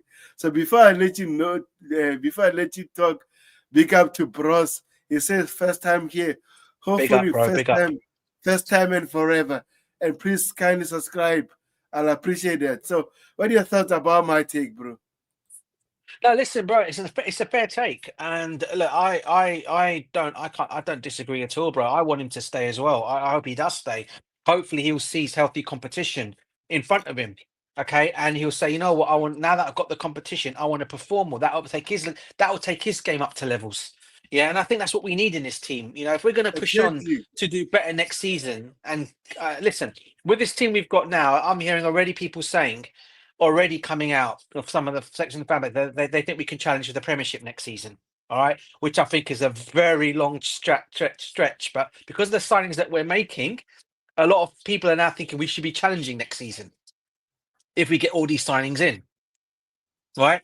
But I don't look at it that way. I still think that, you know, these players have got to now, they've had another 2 years they've had with them now. Obviously, you've got the new Yeah. guys that are coming in. I mean, look, you know, it's a possibility we could challenge. We're in the Champions League. For me, that's what I want to see. I want to see us get. I'll be honest with you, bro. I want to see us get far in the Champions League again next season. All right, because I think that competition is made for us. I do believe it is, and I think we'll do really well. Or do really well in it. You know, so hopefully, I obviously want to win everything as a Chelsea fan. I'm being greedy. I'm greedy. I'm greedy as anything. I want to see my club win everything. And if we can compete for the title next season, I'll be very happy as well, and all the domestic cups as well. To be fair, with the players that we're bringing in, and they be able to pick, if they be listen, if they can pick up in training this season and follow Maresca's plans of how he wants to work, and he gets it drilled into their heads, we are going to be a danger for a lot of teams next season. All right, even though I still think Liverpool will probably end up winning the league next season because of what they're doing there. All right. But I don't see why we can't challenge next season with what we're doing. And if we can play anything like we played towards the last games of the season without a striker, I reckon we can do really well with the striker, and not just one but two. So so either way, hopefully we can, and hopefully Jackson will be part of that. And all I hope for is he'll learn of the likes of a Ikikita. He'll learn of the likes of a Delap, even though they're probably younger than him. They'll be learning from. They can learn of each other. Do you get me? Each other's games. 100%, bro. Look at let's take this one, right? Look at Enzo Fernandez.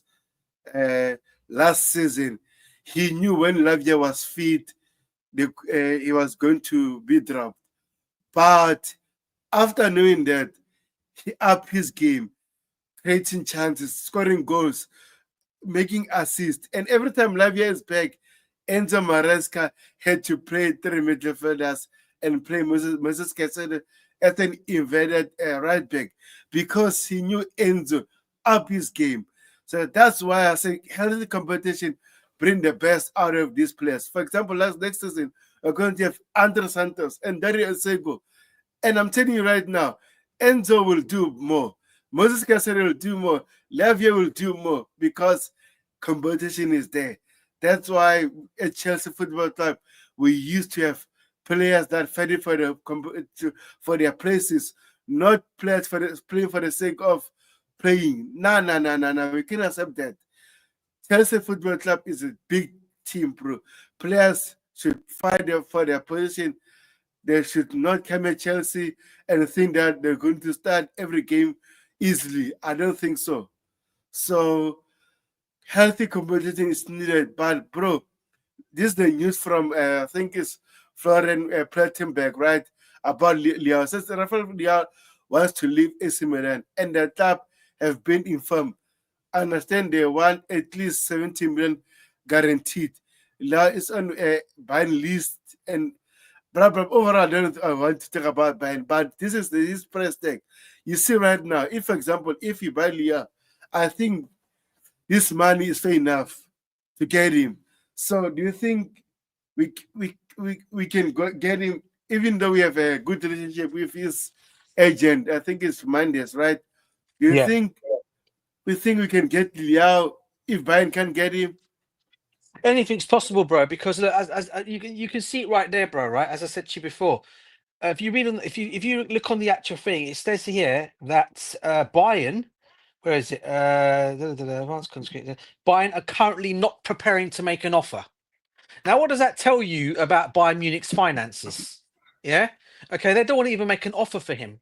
You know, even a small offer they put on the table to get him. So for me, that tells me, even though he might want to go Bayern Munich, they're not prepared to make an offer for him. Now, I think if Chelsea were to throw their hats in the ring for him, I think he'll come to Chelsea over Bayern Munich. I really do. You know, I think he'll come. I think he knows we've got Champions League football. He knows what we're building. Obviously, we've just won. We're European. Where we are again, even though it's not the biggest European cup, we're still European European champions. That will be something that's another pool for players, bro. Yeah, because a lot of players now that are going to come to Chelsea are going to know our club has won the set. We've won the lot. We've made history in Europe. No other club has made that history in Europe, right? Like we've done. Yeah. And this we're more now for we're always a pool, right? Yeah, we've become more of a bigger pool now for players because they know what we're Yeah. doing here. So hopefully, again, I keep saying it though, it comes down to wages and what these owners want to pay for wages wise. They won't go over the wage structure. Let's be real here. Okay, they as far as for what we're understanding is, like they told Osimhen, if you want the 300,000, whatever you want a week, okay, we're happy to give you 180 or 150,000 a week, but then you come and prove yourself to get that money and you bang in your 19, 20 goals and come and win things with us and we'll up your money. But clearly that Osimhen did not want that. So if hopefully Liao doesn't, I mean, I don't know what Liao's head is in terms of money. If he's not on, if he's going to be on what you said, if he's on less money now at Milan and Chelsea up his offer to 150, 160,000 a week, it's more than likely that he'll probably come to Chelsea in that kind of like way. Yeah, because I do believe what's that wage structure up to? It's up to 200,000 as a maximum, isn't it? Mm-hmm. Isn't it? Is You it said 200,000? No, Chelsea's wage structure, bro. Is it the maximum they go up to is 200,000 a week? Yeah, I think what they Was do, it? right? I think It's what bonuses. they do, right, DJ, they go, for example, Liao is currently earning 120 at the moment. And Chelsea, most of the Chelsea players are going to have improved wages because of the qualifying for the Champions League. So they might get, for example, 180, 170, even 200, right? Then if we sign Liao already, it's going to fit to our wage structure. For example, but you can give him 150, 160, and bonuses if he performs very well. Look at what happened with Cole Palmer. Cole Palmer got a contract extension because of his performance.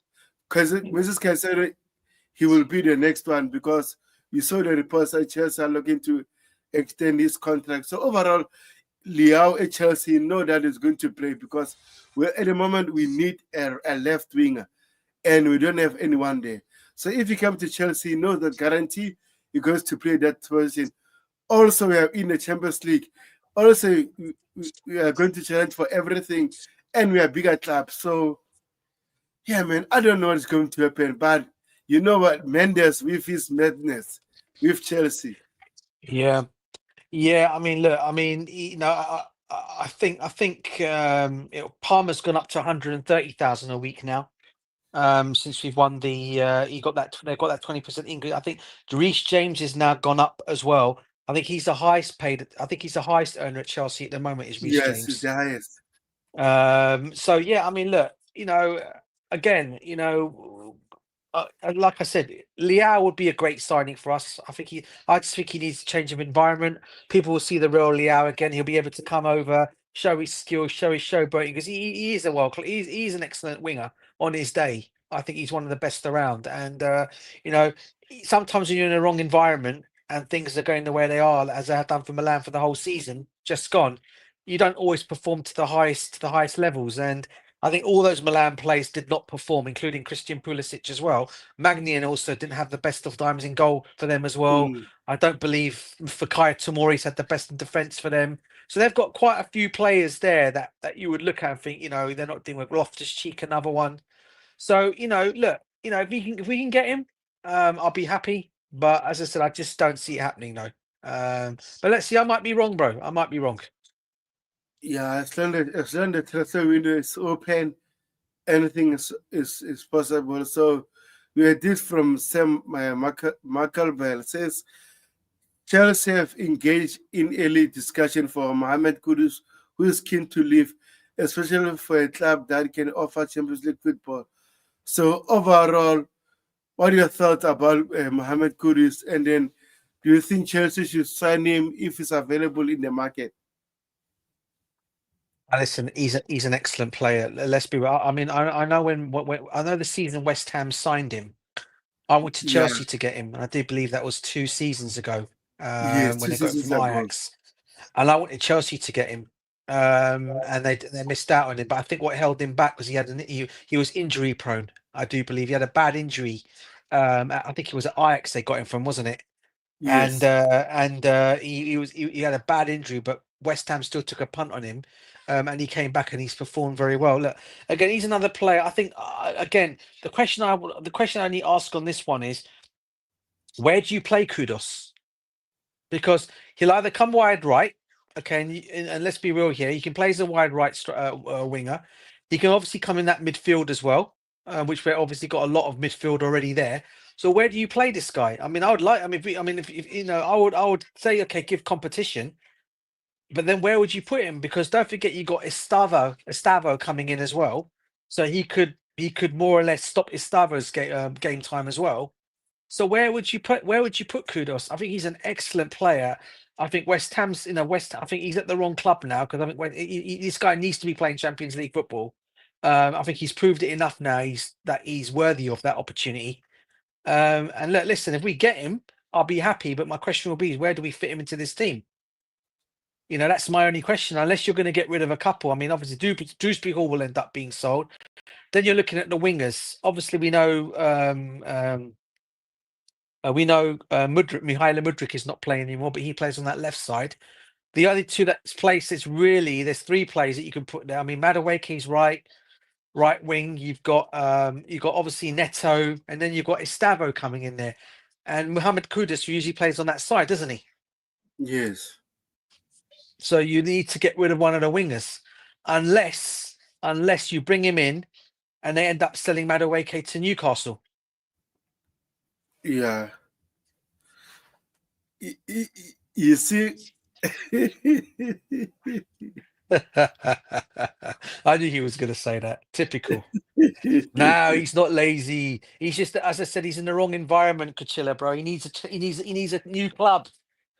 He needs a new club. Most of those players at Milan need new clubs, man. But otherwise, he's an excellent talent. At 30's age, I think he'll come and do well for any Premiership club. Whoever gets Liao will do well at any Premiership club. Let's put it that way.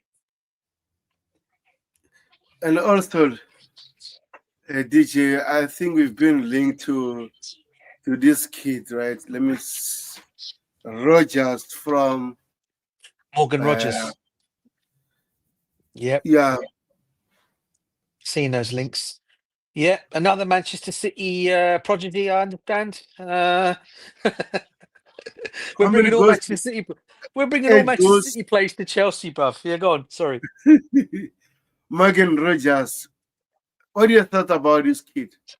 Excellent player, mate. He's had an excellent season with Aston Villa.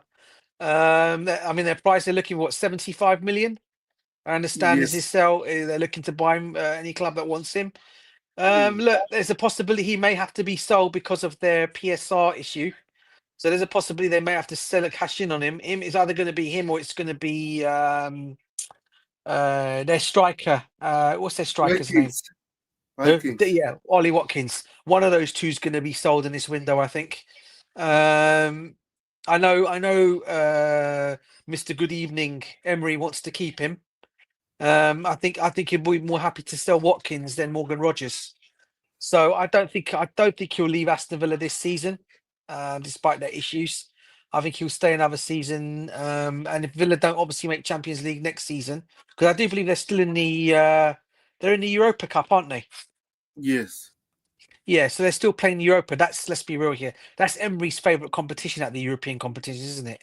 He loves the Europa Cup. Yeah. So yeah, it's a competition he could do well in. And I think Morgan Rogers may stay there, but I think if they do have to sell, it might end up being Ollie Watkins that could go. Yeah, it's very interesting. That's why, like, as qualifying the for the Champions League is very important because Aston Villa had a madness. You remember in January they signed a player from Dortmund permanently. I forgot his name, and they got Rashford on loan, Disasi on loan, even what is that player from PSG? Yeah, the winger. I know you're talking about the winger. Yeah. Yeah, that Uh is. I I'll forgot tell his you. name. Yeah, I'll tell you, bro. Hold on 1 second. I'll tell you what it is. Hold up. Yeah, but you go on. I'll get you his name. Yes, Uh, they tried to qualify for the Champions League and they failed against Manchester United, bro. If they won that game against Manchester, Newcastle should have dropped. How can they do that against Manchester United? It says yeah, he owned what his name? Oh man, I forget his name, and I know him very well. The I know who winger he is. Hold on. from I know. from from from Real Madrid to PSG. Yeah, that's what I know. Asensio, Marcus Yeah, Asensio, Asensio. Yes, Marco Asensio. Asensio. Yeah, yeah. What a player. So exactly. So they made some good signings, trying to qualify for the Champions League, and they failed. Yeah. So it's going to be fascinating. What will they do in terms of this transfer window? Also, I think you see. I think Aston Villa. I think they're going to need to sell before they can buy because of their PSR problems or PGMOL issues that they've got. I think they will end up selling. Well, like I said, it's going to be. I think Martinez is going to be sold. I do believe that. I know they're looking at this goalkeeper from Lille. Is it Chevrolet, or Chevrolet? His name is. oh I know. yeah, I They, know I know. him. I know. I know. He's strongly linked with Aston Villa. I know Garcia before he went to Barcelona was another one they were linked with goalkeeper wise. Um, so they are looking at goalkeepers and they need to sell those. So again, I think the money from either Morgan Rogers or the striker. I can't believe they're going to sell. They're going to sell Watkins. One of those two is going to be sold to make that money up. And I do believe they've got a few centre backs. They're going a few. I think a few players are going to be selling. So yeah, I mean it'll be an interesting one. What happens because don't forget they're still in the Europa Cup. So that we all know when you win that, yeah, that's your ticket to the Champions League. So yeah, and let's be real here. That's like Kachila said. That's Mr. Good Evening Emery's favourite competition to win, and he likes to win that trophy. So that's why I think Villa are going to be quite strong in that competition. Yeah, Big DJ up to out Ty, again. man. Big up, bruv. Big up, Ty. Big up. What did he do to Ty now? Since I don't know, bro. I think he's messing. I don't know what I've done to him. I like to know. I mean, he should tell me what I've done in the comment. I must have said something that he didn't like, or he's just messing around, bro, as he always does. yeah. So Chelsea are linked to another player that we don't know here. I don't know about here from uh, from Olympiacos. So according to Luca Benden, it says Oh, Brighton are making yeah. concrete on a deal for Charalambos. Our own, Paralampos. yeah, yeah, Caralampos, right? And then package in the region of 40 million. Chelsea is still on it, but Brighton are ahead, hope to seal the deal in the next hours. So I've just checked his profile Mm. here. He plays as a attacking midfielder or a striker. But personally, no, I'm done with this. I told you, bro. You know, we're not the Brighton of London football, man. That's Look, what they're look trying at to make us. We're not. We're not. Man. he's 18 years old at the moment, and he's injured. Maybe the league is still opening. And he's injured. Great, Yeah, but he's got 7 goals already. bro. We got But Mark. We got Mark. We got Mark Guhey, man. Do we really need this but kid? look at his stats, man. Wow, look at this. Can you see here? Yeah, yeah. I can Touches see that. 76%, shot attempt 96%, goals 88%, defensive action 88%, aerial duel 1. Wow, 100%. Wow. But again, Man. I don't think we need Yeah. him. I don't think we need him. Yeah, bro. Another one to bring on the books, mate. He's not even going to make it in the first team, bruv. He'll be brought in, loaned out, and then sold for profit. That's what's going to happen to him because they're not all going to make it at Chelsea, bruv. I mean, let's be real here. You got Mark Guhey, who's still trying to get onto. I think he's more potential than this guy is, and I think he'll bang in goals for us down the line. You've also got still you got what's his name out on loan. I don't know if I don't know if he made his deal permanent there, Washington. I don't know if he's made that deal permanent in Santos. He's still got him out there as well. Yeah. Gurkey, yeah, Gurkey, Mark Gurkey, yeah. That's what I said, Mark Gurkey. Yeah, Mark Yeah. Gurkey. We got him. I said the Yeah, Spanish striker.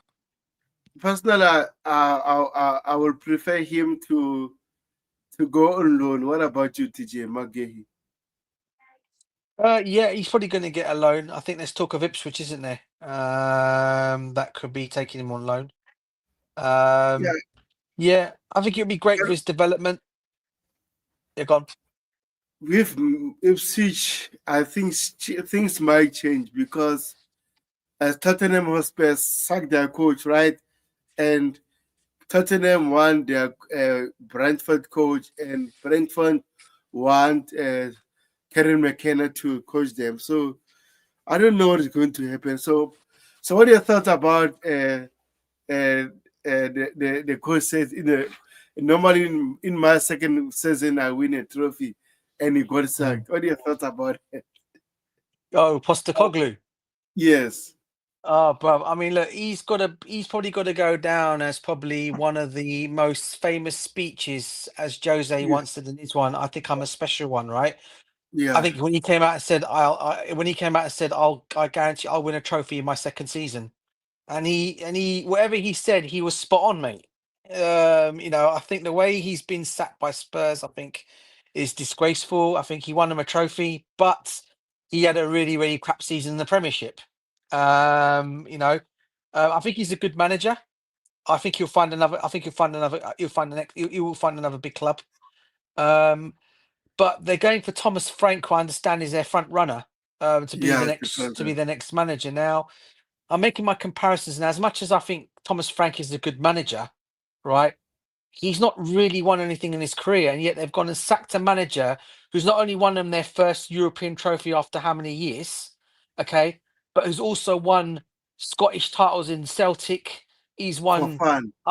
he's won so many other trophies, and you've gone and sacked him. I can understand the way he was playing football wasn't great because of this high line he was doing, and they were getting smashed by every team that you could think of. But but still, man. I mean, I think it's a bit harsh on him. But let's see what happens with him. I think he's going to get he'll go to another club. And obviously, we think Thomas Frank will be the next manager. Even though I've actually seen today, by the way, that Pochettino is back on the agenda for Spurs manager. Big up, Kuchera. Yeah, Yeah, you got DJ. It was a mistake firing Angie. He usually wins three trophies in his third season. So why did they fire him? Two trophies in his third season. So they should have kept him. Listen, Yeah. If I were Daniel Levy, I'd fire him too. Jokes aside, why? He's a good manager, but one thing is that it was clear that he wasn't going to succeed in the Premier League.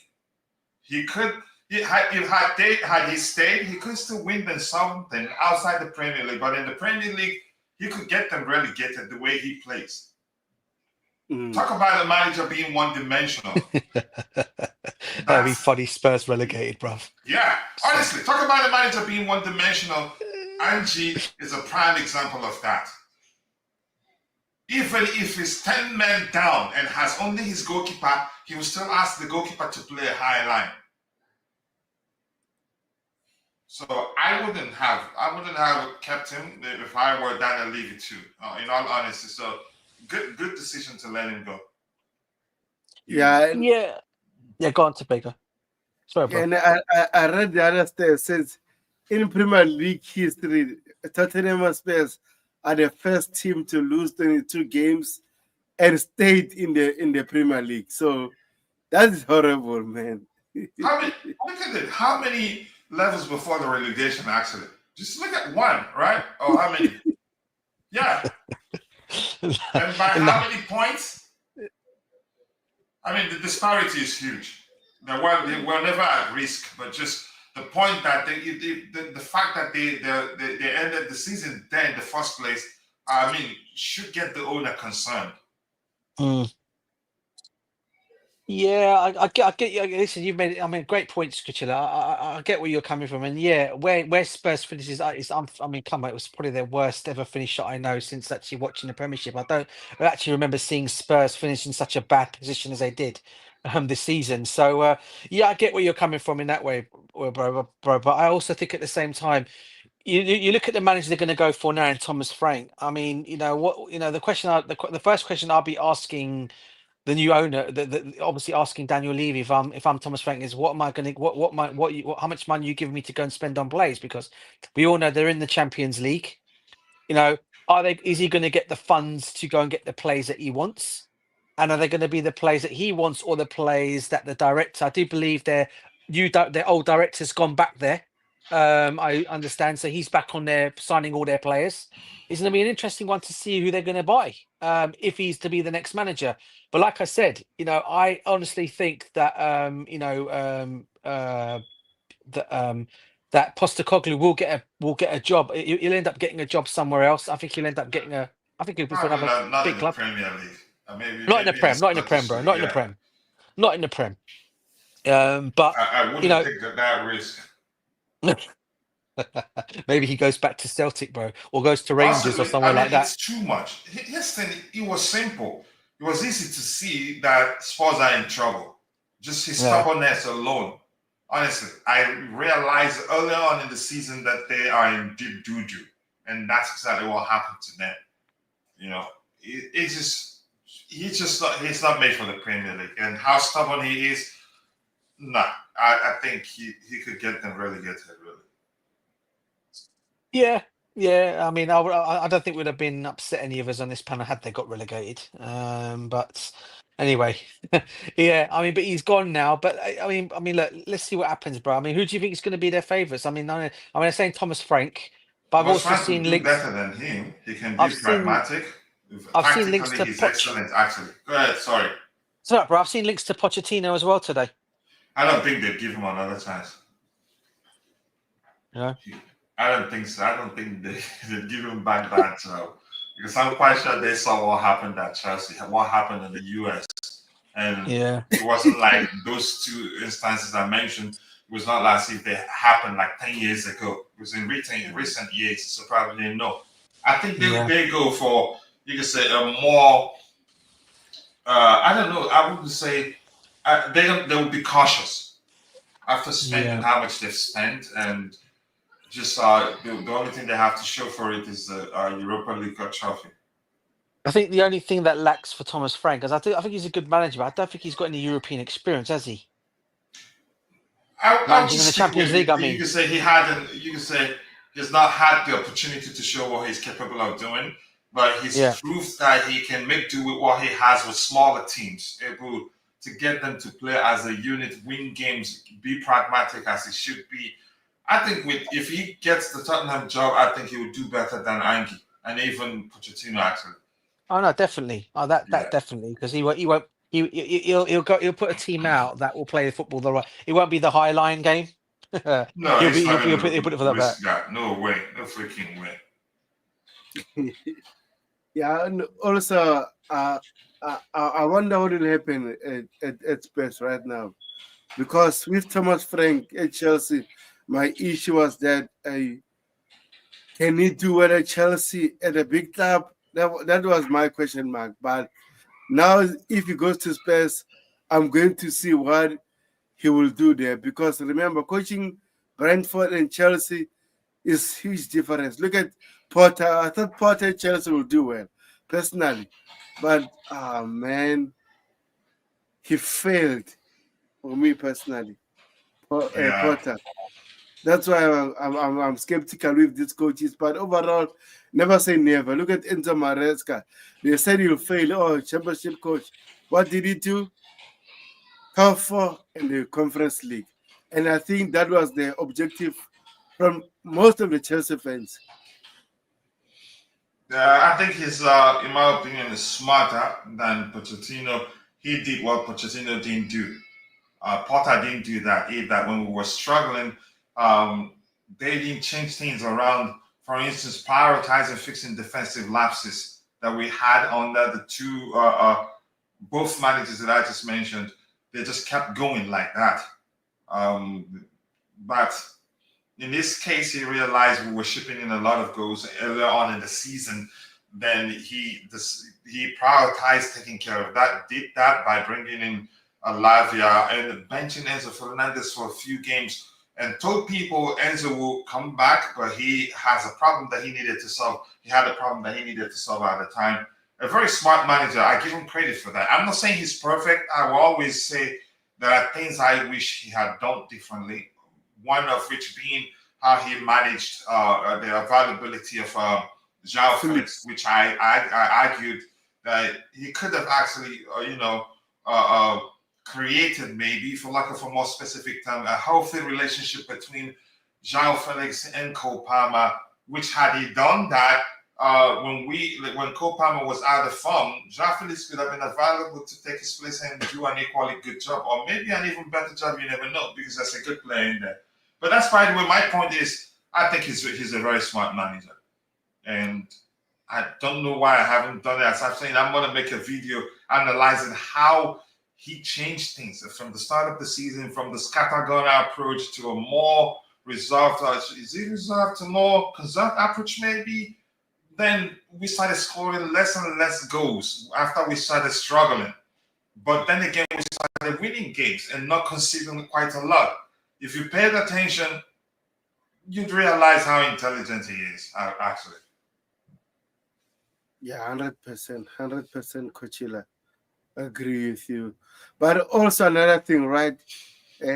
What our sporting director did, like overload in terms of one position. For example, we had Cole Palmer, we had Nkunku, now we had Felix. Doesn't make sense, because as much as we say Nkunku can play in the first 9, doesn't work like that way. So it looks like Nkunku himself is confused. I'm sorry. He does, doesn't he?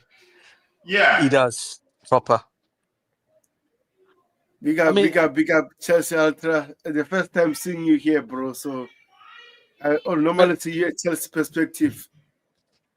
A question for you guys: What do you make of Joe Shields making all our signings this summer? I think he's done some crucial deals, mate. I mean, it looks like the two directors have taken the stepwards back. It looks like Joe Shields is getting all the signings over the line. I mean, he obviously got the Delap one done. I think he's also looking at the Ikikite deal. I'm not sure about the Mike Maignan one, who's looking at that one, but it looks like the younger ones. It looks like it's all done by Joe Shields. I mean, what do you make of that, both of you? Which one, DJ? Sorry, can you say that again? I'm trying to do something else at the Bro, same time. that's But right. I'm listening. Joe Shields is the one who's making all the signings this summer, right? It looks like the two directors have taken a stepwards back. What do you make of or what he's doing so far? Because obviously we've got Delap through the door.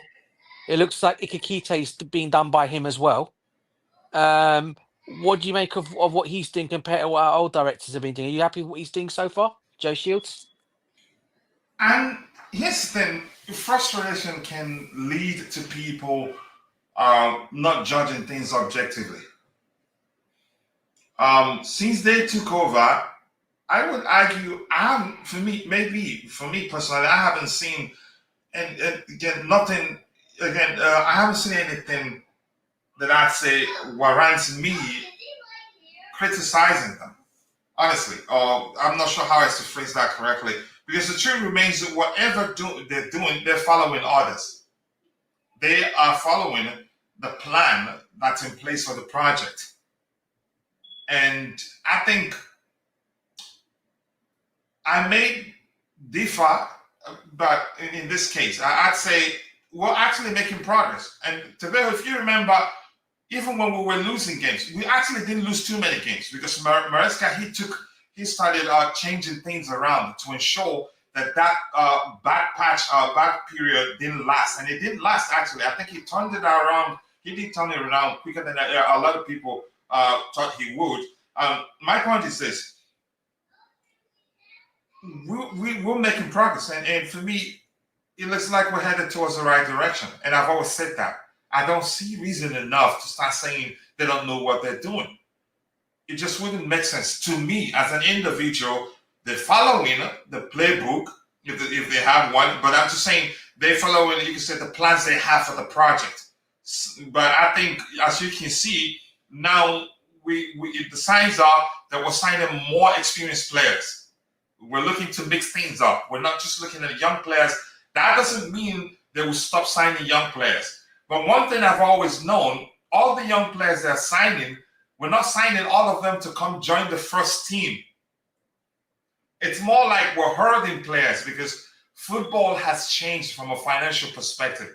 They're being proactive. They want a situation where if we need like a CB, we can bring in Essugo, or one of the CBs we have, or a young striker we have. And DJ, you did say something a few minutes ago. They're all not going to work out. Some of them will be sold.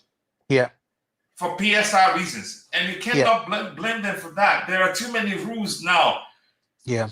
Which means, irrespective of how much you have as a football club, there's a limit to how much you can spend. Yeah. Which means football clubs have to find a way, should I say, circumvent or maybe navigate that issue. And it's not simple. And something that is reflective of the fact that they knew exactly what they've been doing all the while, were the most healthy from a PSR perspective. Didn't we see that? Was it yesterday or 2 days ago? Yeah. Oh yeah, I have those stats. Let me check them. So exactly. So I've always known that they know exactly what they're doing. Even though at times when I feel like we should be doing things differently, whenever I take a step back and look at things from a broader view, and then realize they actually know exactly what they're doing, and things are beginning to click.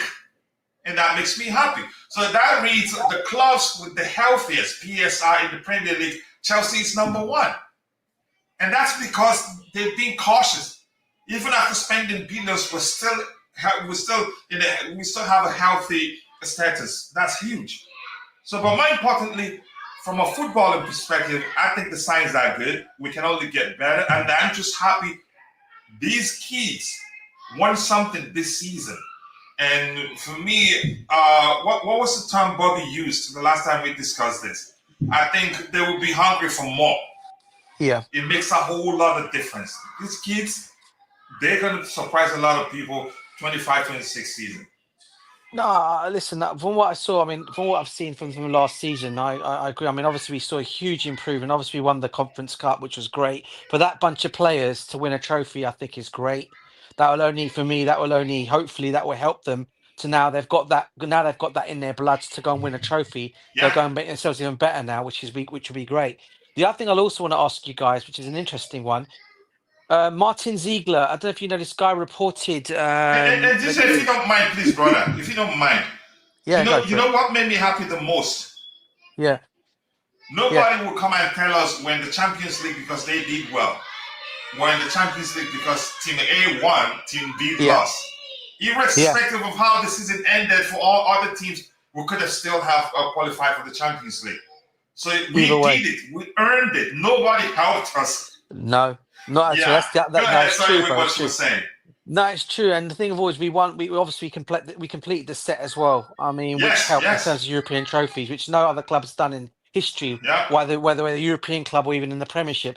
My question was, I don't know if you guys saw a couple of days ago, I think it was last week, it was reported that the FA tried to block loopholes because of what the Chelsea owners were doing in terms of buying out assets like the ladies' football team, the hotels. But apparently every other football club disagreed to it, and the loophole has not been shut because they didn't have many votes. So everyone else is more or less the clubs have said they want to continue with this. What do you make of that? Because that was one thing they were trying to close, but they can't. The FA can't do it now, which means clubs can still sell their assets that they like to obviously agree with PSR rules and PGML rules. So what do you guys make of that? Because I thought that was an interesting one because it was Ziegler, this guy, I don't know if you've seen him, he reports a lot of all this stuff out. He came out and reported it last week that the FA didn't get enough votes from everybody and that loophole's not been shut. Well, I mean, what do you guys make of that?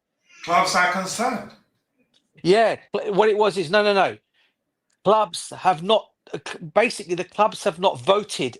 They're more or less they're happy for it to continue on this way. Yeah, that's what I'm saying, which means they're concerned of how they function properly in terms of from a spending perspective. Had that been closed, I think a lot of clubs would get into trouble.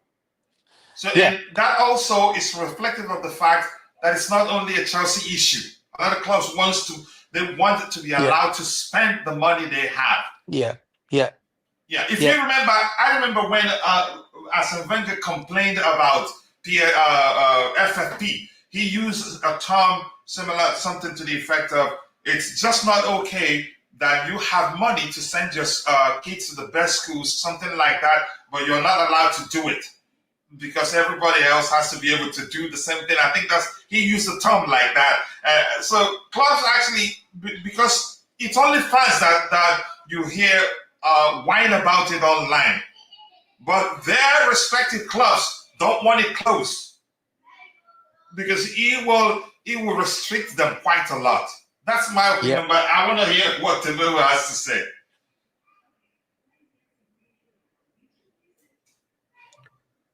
Yeah, I was trying to check the article actually, so that we can talk about what we can see on the screen. I agree with you. I think this is what they want. Did you find it, bro? Yeah. Yes, let me share on the screen right now. By the way, this Martin Ziegler now is eating his words because always when you talk about financial things, you use the word Chelsea, which is annoying. Exactly. That's why I'm laughing at it even more. So it says breaking, the Premier League has failed in its bid to prevent clubs selling assets to sister companies in order to comply with PSR, right? And following says some clubs felt that to change the rules now would be closing the stable door after the horse had bolted. One club exclusive says that to the Times that as Chelsea had benefited from the loopholes, other clubs should allowed to do the same thing. I told you, innit? That's so funny, innit? Because he thought, right, he thought he put the big man put it out there, yeah, as he always likes to, Mike, because he can't stand Chelsea for whatever reason. This idiot reporter Martin Ziegler, right, he can't stand us, right, yeah, and all this information he was putting out has all literally backfired on him, yeah. That's really So funny, right there. Can you zoom out? bruv. I was looking at something here. It's all backfired on him, man. The whole lot of it's backfired. His hate, even and the other one I find funny as well. The other one I find funny is actually a pundit, Jamie Carragher. This guy, as you guys know, I can't stand this guy. Yeah, all right, because he every day he puts Chelsea down, right? And the fact that we got the Champions League spot, we won the Conference Cup. He thought Cole Palmer. He was trying to put it all out there. He was actually trying to do a marketing campaign to sell Cole Palmer from Chelsea.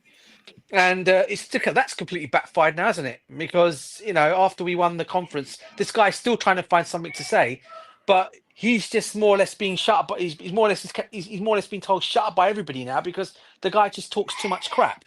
And it just reminds me of this whole situation with Martin Ziegler's story, followed by Jamie Carragher, who hates us so much that everything seems to be going against what they want, isn't it? And where Carragher is actually still crying, right? What's that? Carragher's still crying.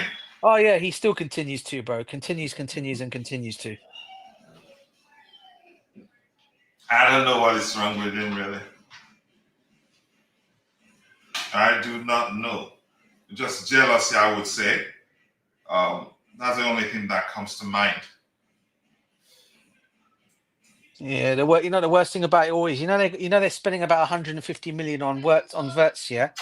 Okay, if Chelsea were to go and put that money down on him, yeah, we'd be told we're wasting our money, and what a waste of money. Chelsea know what they're spending their money on, so Liverpool can go and do it now, and everyone's happy with it. I mean, can you see what I'm trying to say? The hate between when Liverpool do it, it's fine, but if Chelsea were to do it, the hate comes our way for doing it, as it always does. It's crazy. The hate is crazy. I just want to share something now. I know the haters will hate this, but this to the Arsenal fans that always crying about Chelsea, blah blah blah. Where's that picture I've just downloaded right now?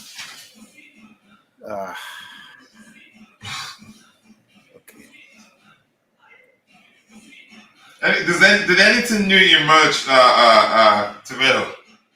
No, not yet. Look at this. We won all European trophies. Ivanovic. And do you know what, guys? If we win the World Club Cup tournament, right? Yeah. Do you know this badge that you get? It stays on your jersey for 4 years. Do you know that? Yeah, I heard that too. Yeah, it doesn't remove off your jersey, so it'll stay on our shirts or the players' shirts every time they play for the next 4 years if they were to win that trophy. Here's the thing, DJ. That competition, it's become bigger than what's it called? It has become bigger than a Champions League actually. The prize money already bigger than the Champions League. Eventually, they will get more sponsorships and become even bigger because right now, the only angle Champions League is bigger than the Club World Cup is they have more sponsors. But given the prize money, teams will take it more seriously, which means advertisers will be more inclined to seek for places in the competition, which will make it even bigger because it should be. It's a global competition. Yeah. The Champions League is just for Europe. No, 100%, bro. 100%. Agreed. I think. I mean, what I say also is because they've been lucky since we've had them on our shirts. Would you guys keep Damak as our sponsors? Because I think they've been lucky since we've had them on our shirt. The possibility is there, but here's the thing. I know people were at the time when we signed that deal with them, people were just saying, well, it was just for the club work and all that. But we actually signed a long-term, I think, should I call it collaboration deal with them because of the Damak system. And everything. Yeah, they may well continue. I think they will check how we've helped with their revenue. Yeah. After they become our sponsor and see if it is worth extending. The possibility is there, given what I read, They may well decide, yeah, you know what, let's extend. But I like these owners. We're just not in a hurry to accept whatever deal that comes our way. That if that wasn't the case, they would have accepted the one from Allianz, which wasn't that much at the time. Allianz also was, you could argue, they were trying to take advantage of our situation, and the owner said, no, we're not doing that. It's not like there aren't shortage of, you can say, entities or maybe organizations willing to sponsor Chelsea, but the owners, they understand the value of the club. They're not in a hurry. If we're that desperate, I think tomorrow you see another sponsor. Yeah. We would have, you could say, we could have actually had people signed the deal with some companies even before Damak came along. So they're smart people, and that's why they're billionaires. I think they will eventually make us one of the, you can say, they will create a lot of streams of revenue for the club, which will go a long way. And I'm happy because things have changed in football. Yeah. Yeah. And then Chelsea Jimmy Carragher can't get over the utter failure Buffy and Liverpool way when he played for them. What did he actually win? Did he win Champions League with that? I think he won the Champions League. I think so. I think the Champions League he won. What's that now? That man that Mourinho made fun of what his wife feeds him. Benitez. Chelsea. Benitez. Yeah. Mourinho is not a nice guy. Oh, man. Oh, my goodness. Mourinho, basically what Mourinho did was call him FAT indirectly by talking about what his wife feeds him. Oh, that's... Ouch. More is crazy. Josie, he's mad. That's why I wish you don't get on the wrong side of him, man, because he'll just have it out. I mean, what do you call Arsenal? Yeah, and he uses it to his advantage too, because he knows whenever you see him, whatever he said about you will occupy your mind and could lead to you not performing as you should. So he's an expert at playing mind games. Yeah, bro. And what did he do? He called Arsene Wenger a voyeur, or whatever that is. And he tells you he's a specialist. He's called him a lot. Yeah, he's a specialist in failure. Yeah, I remember that one. That's the best one. Yeah, and he knows how to get referees to officiate Chelsea games cautiously and try to be at their best behavior when they officiate Chelsea games. He will put serious pressure on on you. So the Club World Cup actually allows 35 players to every team, but during match day you only have you should have 26 players, which is not bad. But coach, do you think before the mini transfer window on the 10th, do you think we'll be able to sign another player? From what I've read so far, the aim is to get not all our transfers. I think we've completed the signing of Delap. That was one of their main priorities, to get in a striker before the competition starts. Other departments or other positions, I'm not too sure. I don't think we'll be able to get all of them done because we would mean that actually would be in a hurry to get them done, and which could lead to you signing the wrong profile of players or you say making mistakes. And I don't think we want to do that right now. We don't like too much. We don't like too much, which means I don't think we can. And if we do, fine. But I'm hearing that the plan is also to get the Maignan deal done, so he'd be part of our Club World Cup squad. So I don't think we can get all the deals we want done. It's a possibility. They may well pull it off. I don't know. Yeah, I agree with you. And also another thing that me and DJ said, we talked about, right? Do you think if we be able to sign Hugo Ekitike and Nicolas Jackson would likely stay at Chelsea, or he'll push for a move for another club. What are your thoughts about it? If he pushes for a move, then he's not ready to play for Chelsea. Look, what defines a big club? One of the things that define a big club is competition in every position. Not starting player, backup player. You get what I'm saying? As for instance, in Man City, honestly, you could argue they don't have starting players and backup players. They have competing players, which is why Pep can comfortably sit one player on the bench, bring in another player, and they still be at their best. So we want that at Chelsea, and you could argue that's the aim, to have players compete in each position, and in every position, and not have one player as a starting player, the other one as a backup player. I'm going to say this. I say this all the time. Every time I hear the word backup, you're essentially agreeing that if the starting player isn't available for selection, whoever comes in next, the so-called backup player, the quality, overall quality of the team drops. You are agreeing that's the case.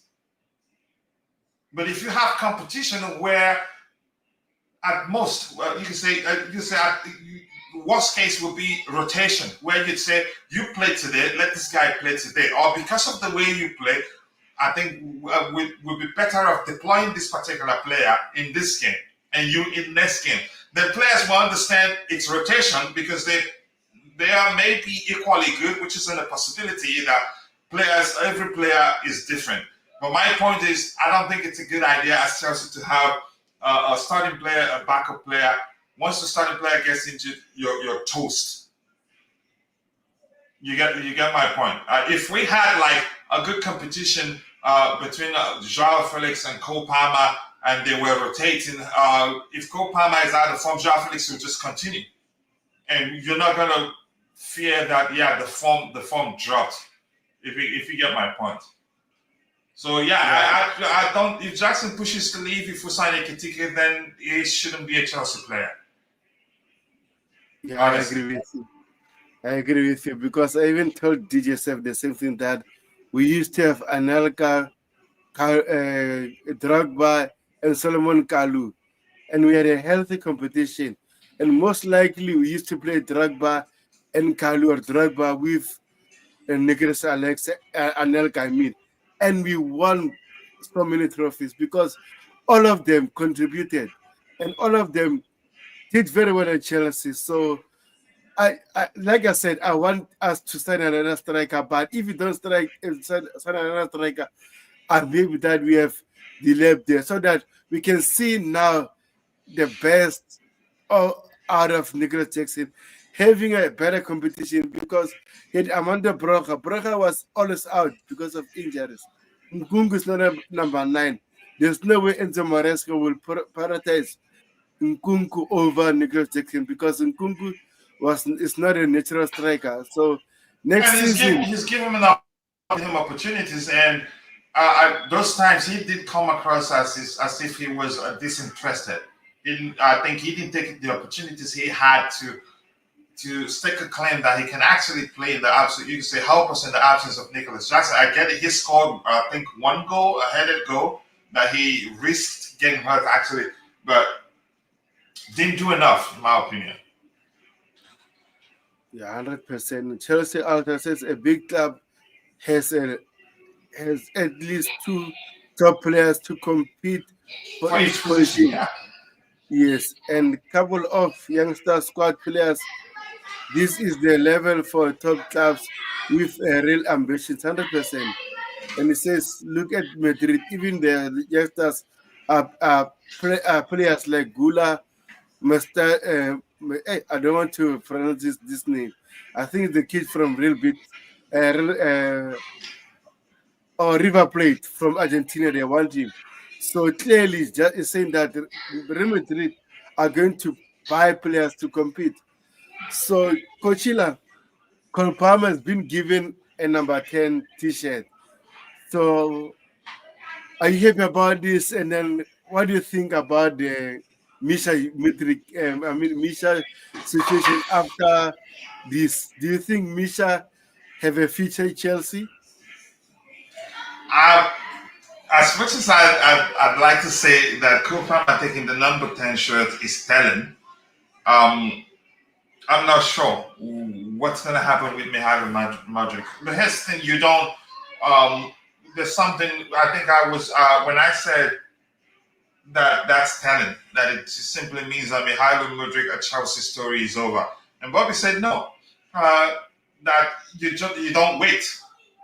You don't wait. Cole Palmer maybe asked for the number 10 shirt, and the club said, yeah, take it.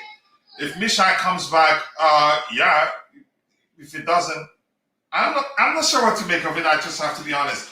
But it could well be. Chances are, that's it for Mudrik. Chances are the club, they've looked no way back for him because they know a lot that we don't know. But we've not been hearing a lot. Honestly, I don't know where we're at with this situation. So chances are that's it for him. And I'm just going to leave it there. I don't want to stress myself trying to figure out what's going on. But I think it makes sense to argue that's it, it's gone. Because it wouldn't make sense that that's the slightest of opportunities for him to still be a Chelsea player and they give Palmer his number.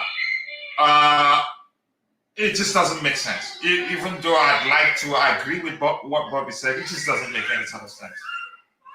Yeah, also another thing, and then according to Chelsea, and I agree with him because as much as we like Misha Mudrik, but most likely Misha might be out for 4 years or 2 years maximum because even if he's not guilty, the rules are there. You need to serve a ban. So it says Misha's looking at 4 years ban according to some Chelsea people. This could mean his contract can get cancelled. It says minimum 2 years. So, like you said, Chelsea can't wait for Misha to come right now. We need to move on. Hopefully, like we give him a support system and check his mentality and everything because he's still our player. Technically, he's still our player. Whether the club, whether they've seen, it's difficult. He's still until he isn't. Let me just leave it at that. I don't want to stress myself with it. It's a difficult situation. Yeah, DJ, anything you like to add? Yeah, about Cole Palmer and getting the number 10 shirt. Yes, and Misha's situation.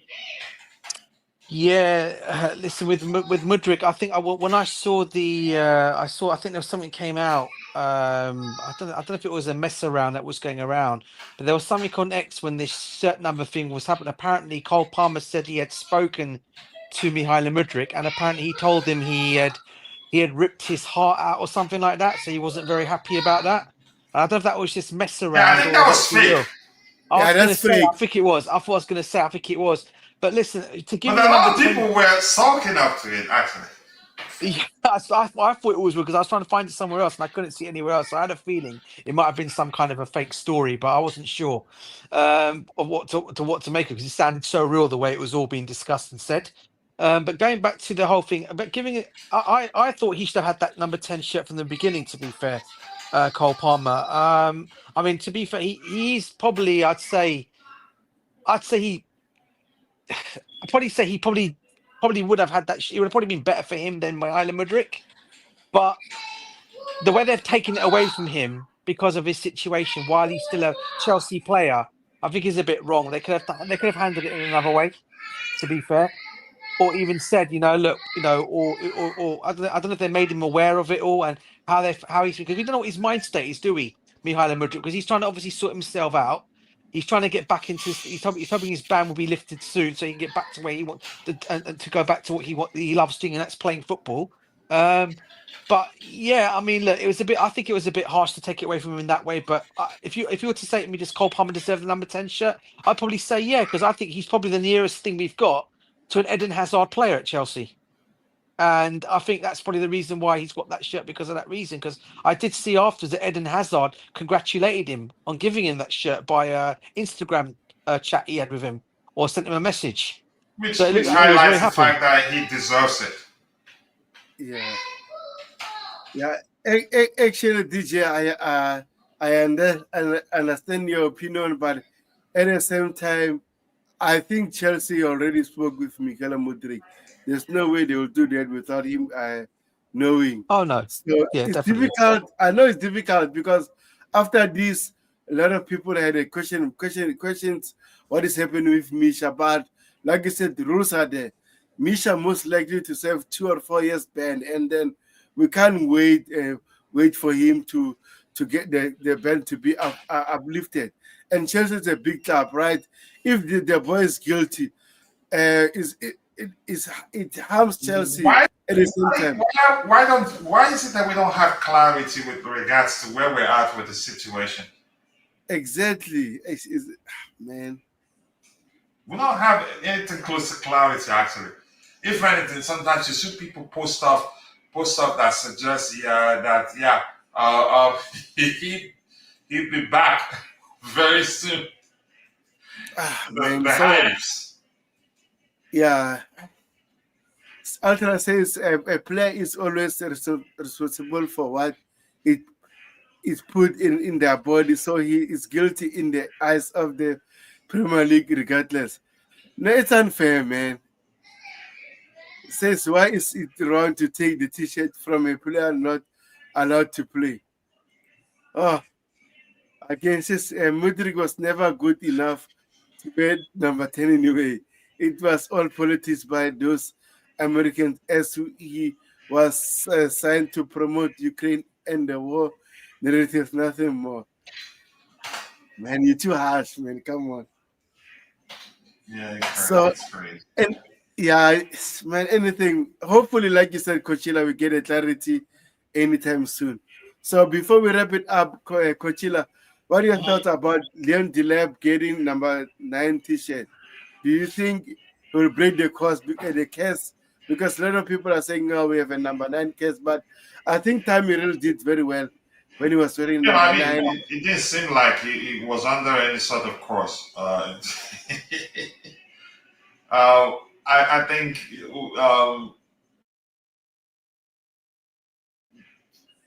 if you don't believe in, will not affect you in any way. You get the point there. The only things that can affect your life are things you believe in. If you know nothing about them, if you don't even know they exist, I don't think they'd have any sort of impact on what you do or whether you succeed or not. Not an issue for me. He's going to succeed. Here's the thing. The stage is set for him. It's like Chelsea was, you could say, being built, and the final piece of the puzzle is a puzzle being built. Chelsea's like, the Chelsea squad is like a puzzle being put together, and the final piece of that puzzle is the lab. Given everything we've discussed today, the fact that he's played under Enzo Maresca, scored 27 goals in 22 games, played alongside Cole Palmer, Romeo Lavia, and Tosin. So it's just like plug and play. His Chelsea career should be plug and play. Except if he doesn't have the confidence. But he does come across as a confidence chap. So I'm not concerned whether the number 9 is taken to a juju house and kept there for 10 years. And then I don't care. I don't think it will affect him. The stage is set for him. The ball is in his court. It's up to him now. We'll see how confident of a player he is. Listen, he doesn't even have the pressure of the big transfer fee. You made me remember that. Actually, it's important that and remember all the big name signing number 9s who signed from the day after Fernando Torres. You can argue all of them have flopped. We didn't pay that much money for Diego Costa, and he did well. Diego Costa was a bargain signing for us. Wasn't it 35 million that we paid for him? Yeah, 32 million. But for Diego Costa, 32 million. Yeah, so my point is I'm glad we didn't pay that much money. We didn't pay a lot of money for Delap. That would have been a serious concern for me because the pattern is clear. Yeah, we have Kelly here says, I don't like this signing. Please elaborate. I know, like I said always, we as Chelsea fans, we have our own favorites players that we want Chelsea to sign. But overall, Chelsea have a structure, their own plan. There's no way they're going to sign every player that we like. And then Alter says, I like this channel. You have a new subscriber. Thank you very much, bro. And then Ty says, Chelsea Ultra, right decision. I think he's talking about the number 10 t-shirt. He says, I already submitted to coach. I found this through his channel by accident, but it's cool. Yeah, we are family here. We are a big family here. Yeah, one big family. Extension of Ty. There are others. Yeah, overall, Coachella, I think we've learned Delap as much as you said, is a good player, but at the moment, we didn't want another raw striker because he's still developing. But when it comes to him, I remember the time Ipswich beat us 2-0 beside that dive of a penalty. Bro, our defense were all over the place. This boy was all over them. So I think at Chelsea, like you said, under Enzo Maresca, Cole Palmer, Lavia, having a similar player that he played with at Manchester City, actually might help him and hopefully do well at Chelsea.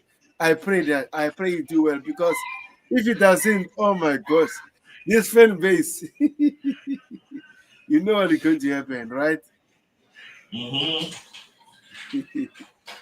So, DJ, anything you like to add before we wrap it up, bro? No, bro. As always, thanks for having me on your stream. It's great chatting with you guys as always. Just probably on our signings, I reckon we're going to get 2 more through the door before the Club World Cup. I think Maignan will be done, and I also think Ikehite might be done before the Club World Cup. So, but like Coach said, we're not going to get all our players. I don't think Gittins is going to happen until after that tournament when the other window opens. But in that window, you're going to see more players, and I think our centre backs are going to be signed. I think we're going to get 2 centre backs, and I think then you're going to see all players leaving after that. I think we've got about 21 players we need to sell in this window. So 21 players to get off the books in this window. So that's going to be an interesting one. But yeah, it's great chatting foot with you guys as always, man. And hopefully I'll chat to you guys again. All right, man. Thank you, DJ. Thank you. Since you will have to excuse my typing at time, I am absolutely. Oh man, sorry about that, bro. I actually have a brother who is experiencing similar problem. I know how it affects you. Never easy, yeah. Yeah, it's not easy. So, but I'm used to it right now because of my brother. But it's never easy. So. Overall, thank you, Coachella, for coming. I appreciate it. Thank you. Much appreciated, bro. DJ Sef, appreciated. Chelsea Ultra. We had Siaka, Chelsea session. We had, I think it's Kelly. So thank you very much, guys. Up the Chelsea. Peace. Smash like, subscribe as well. Up the effing Chelsea, like some people would say. Up the Chelsea. Up the Chelsea. Up the Chelsea. All right, then. Bye, bro. Bye, guys.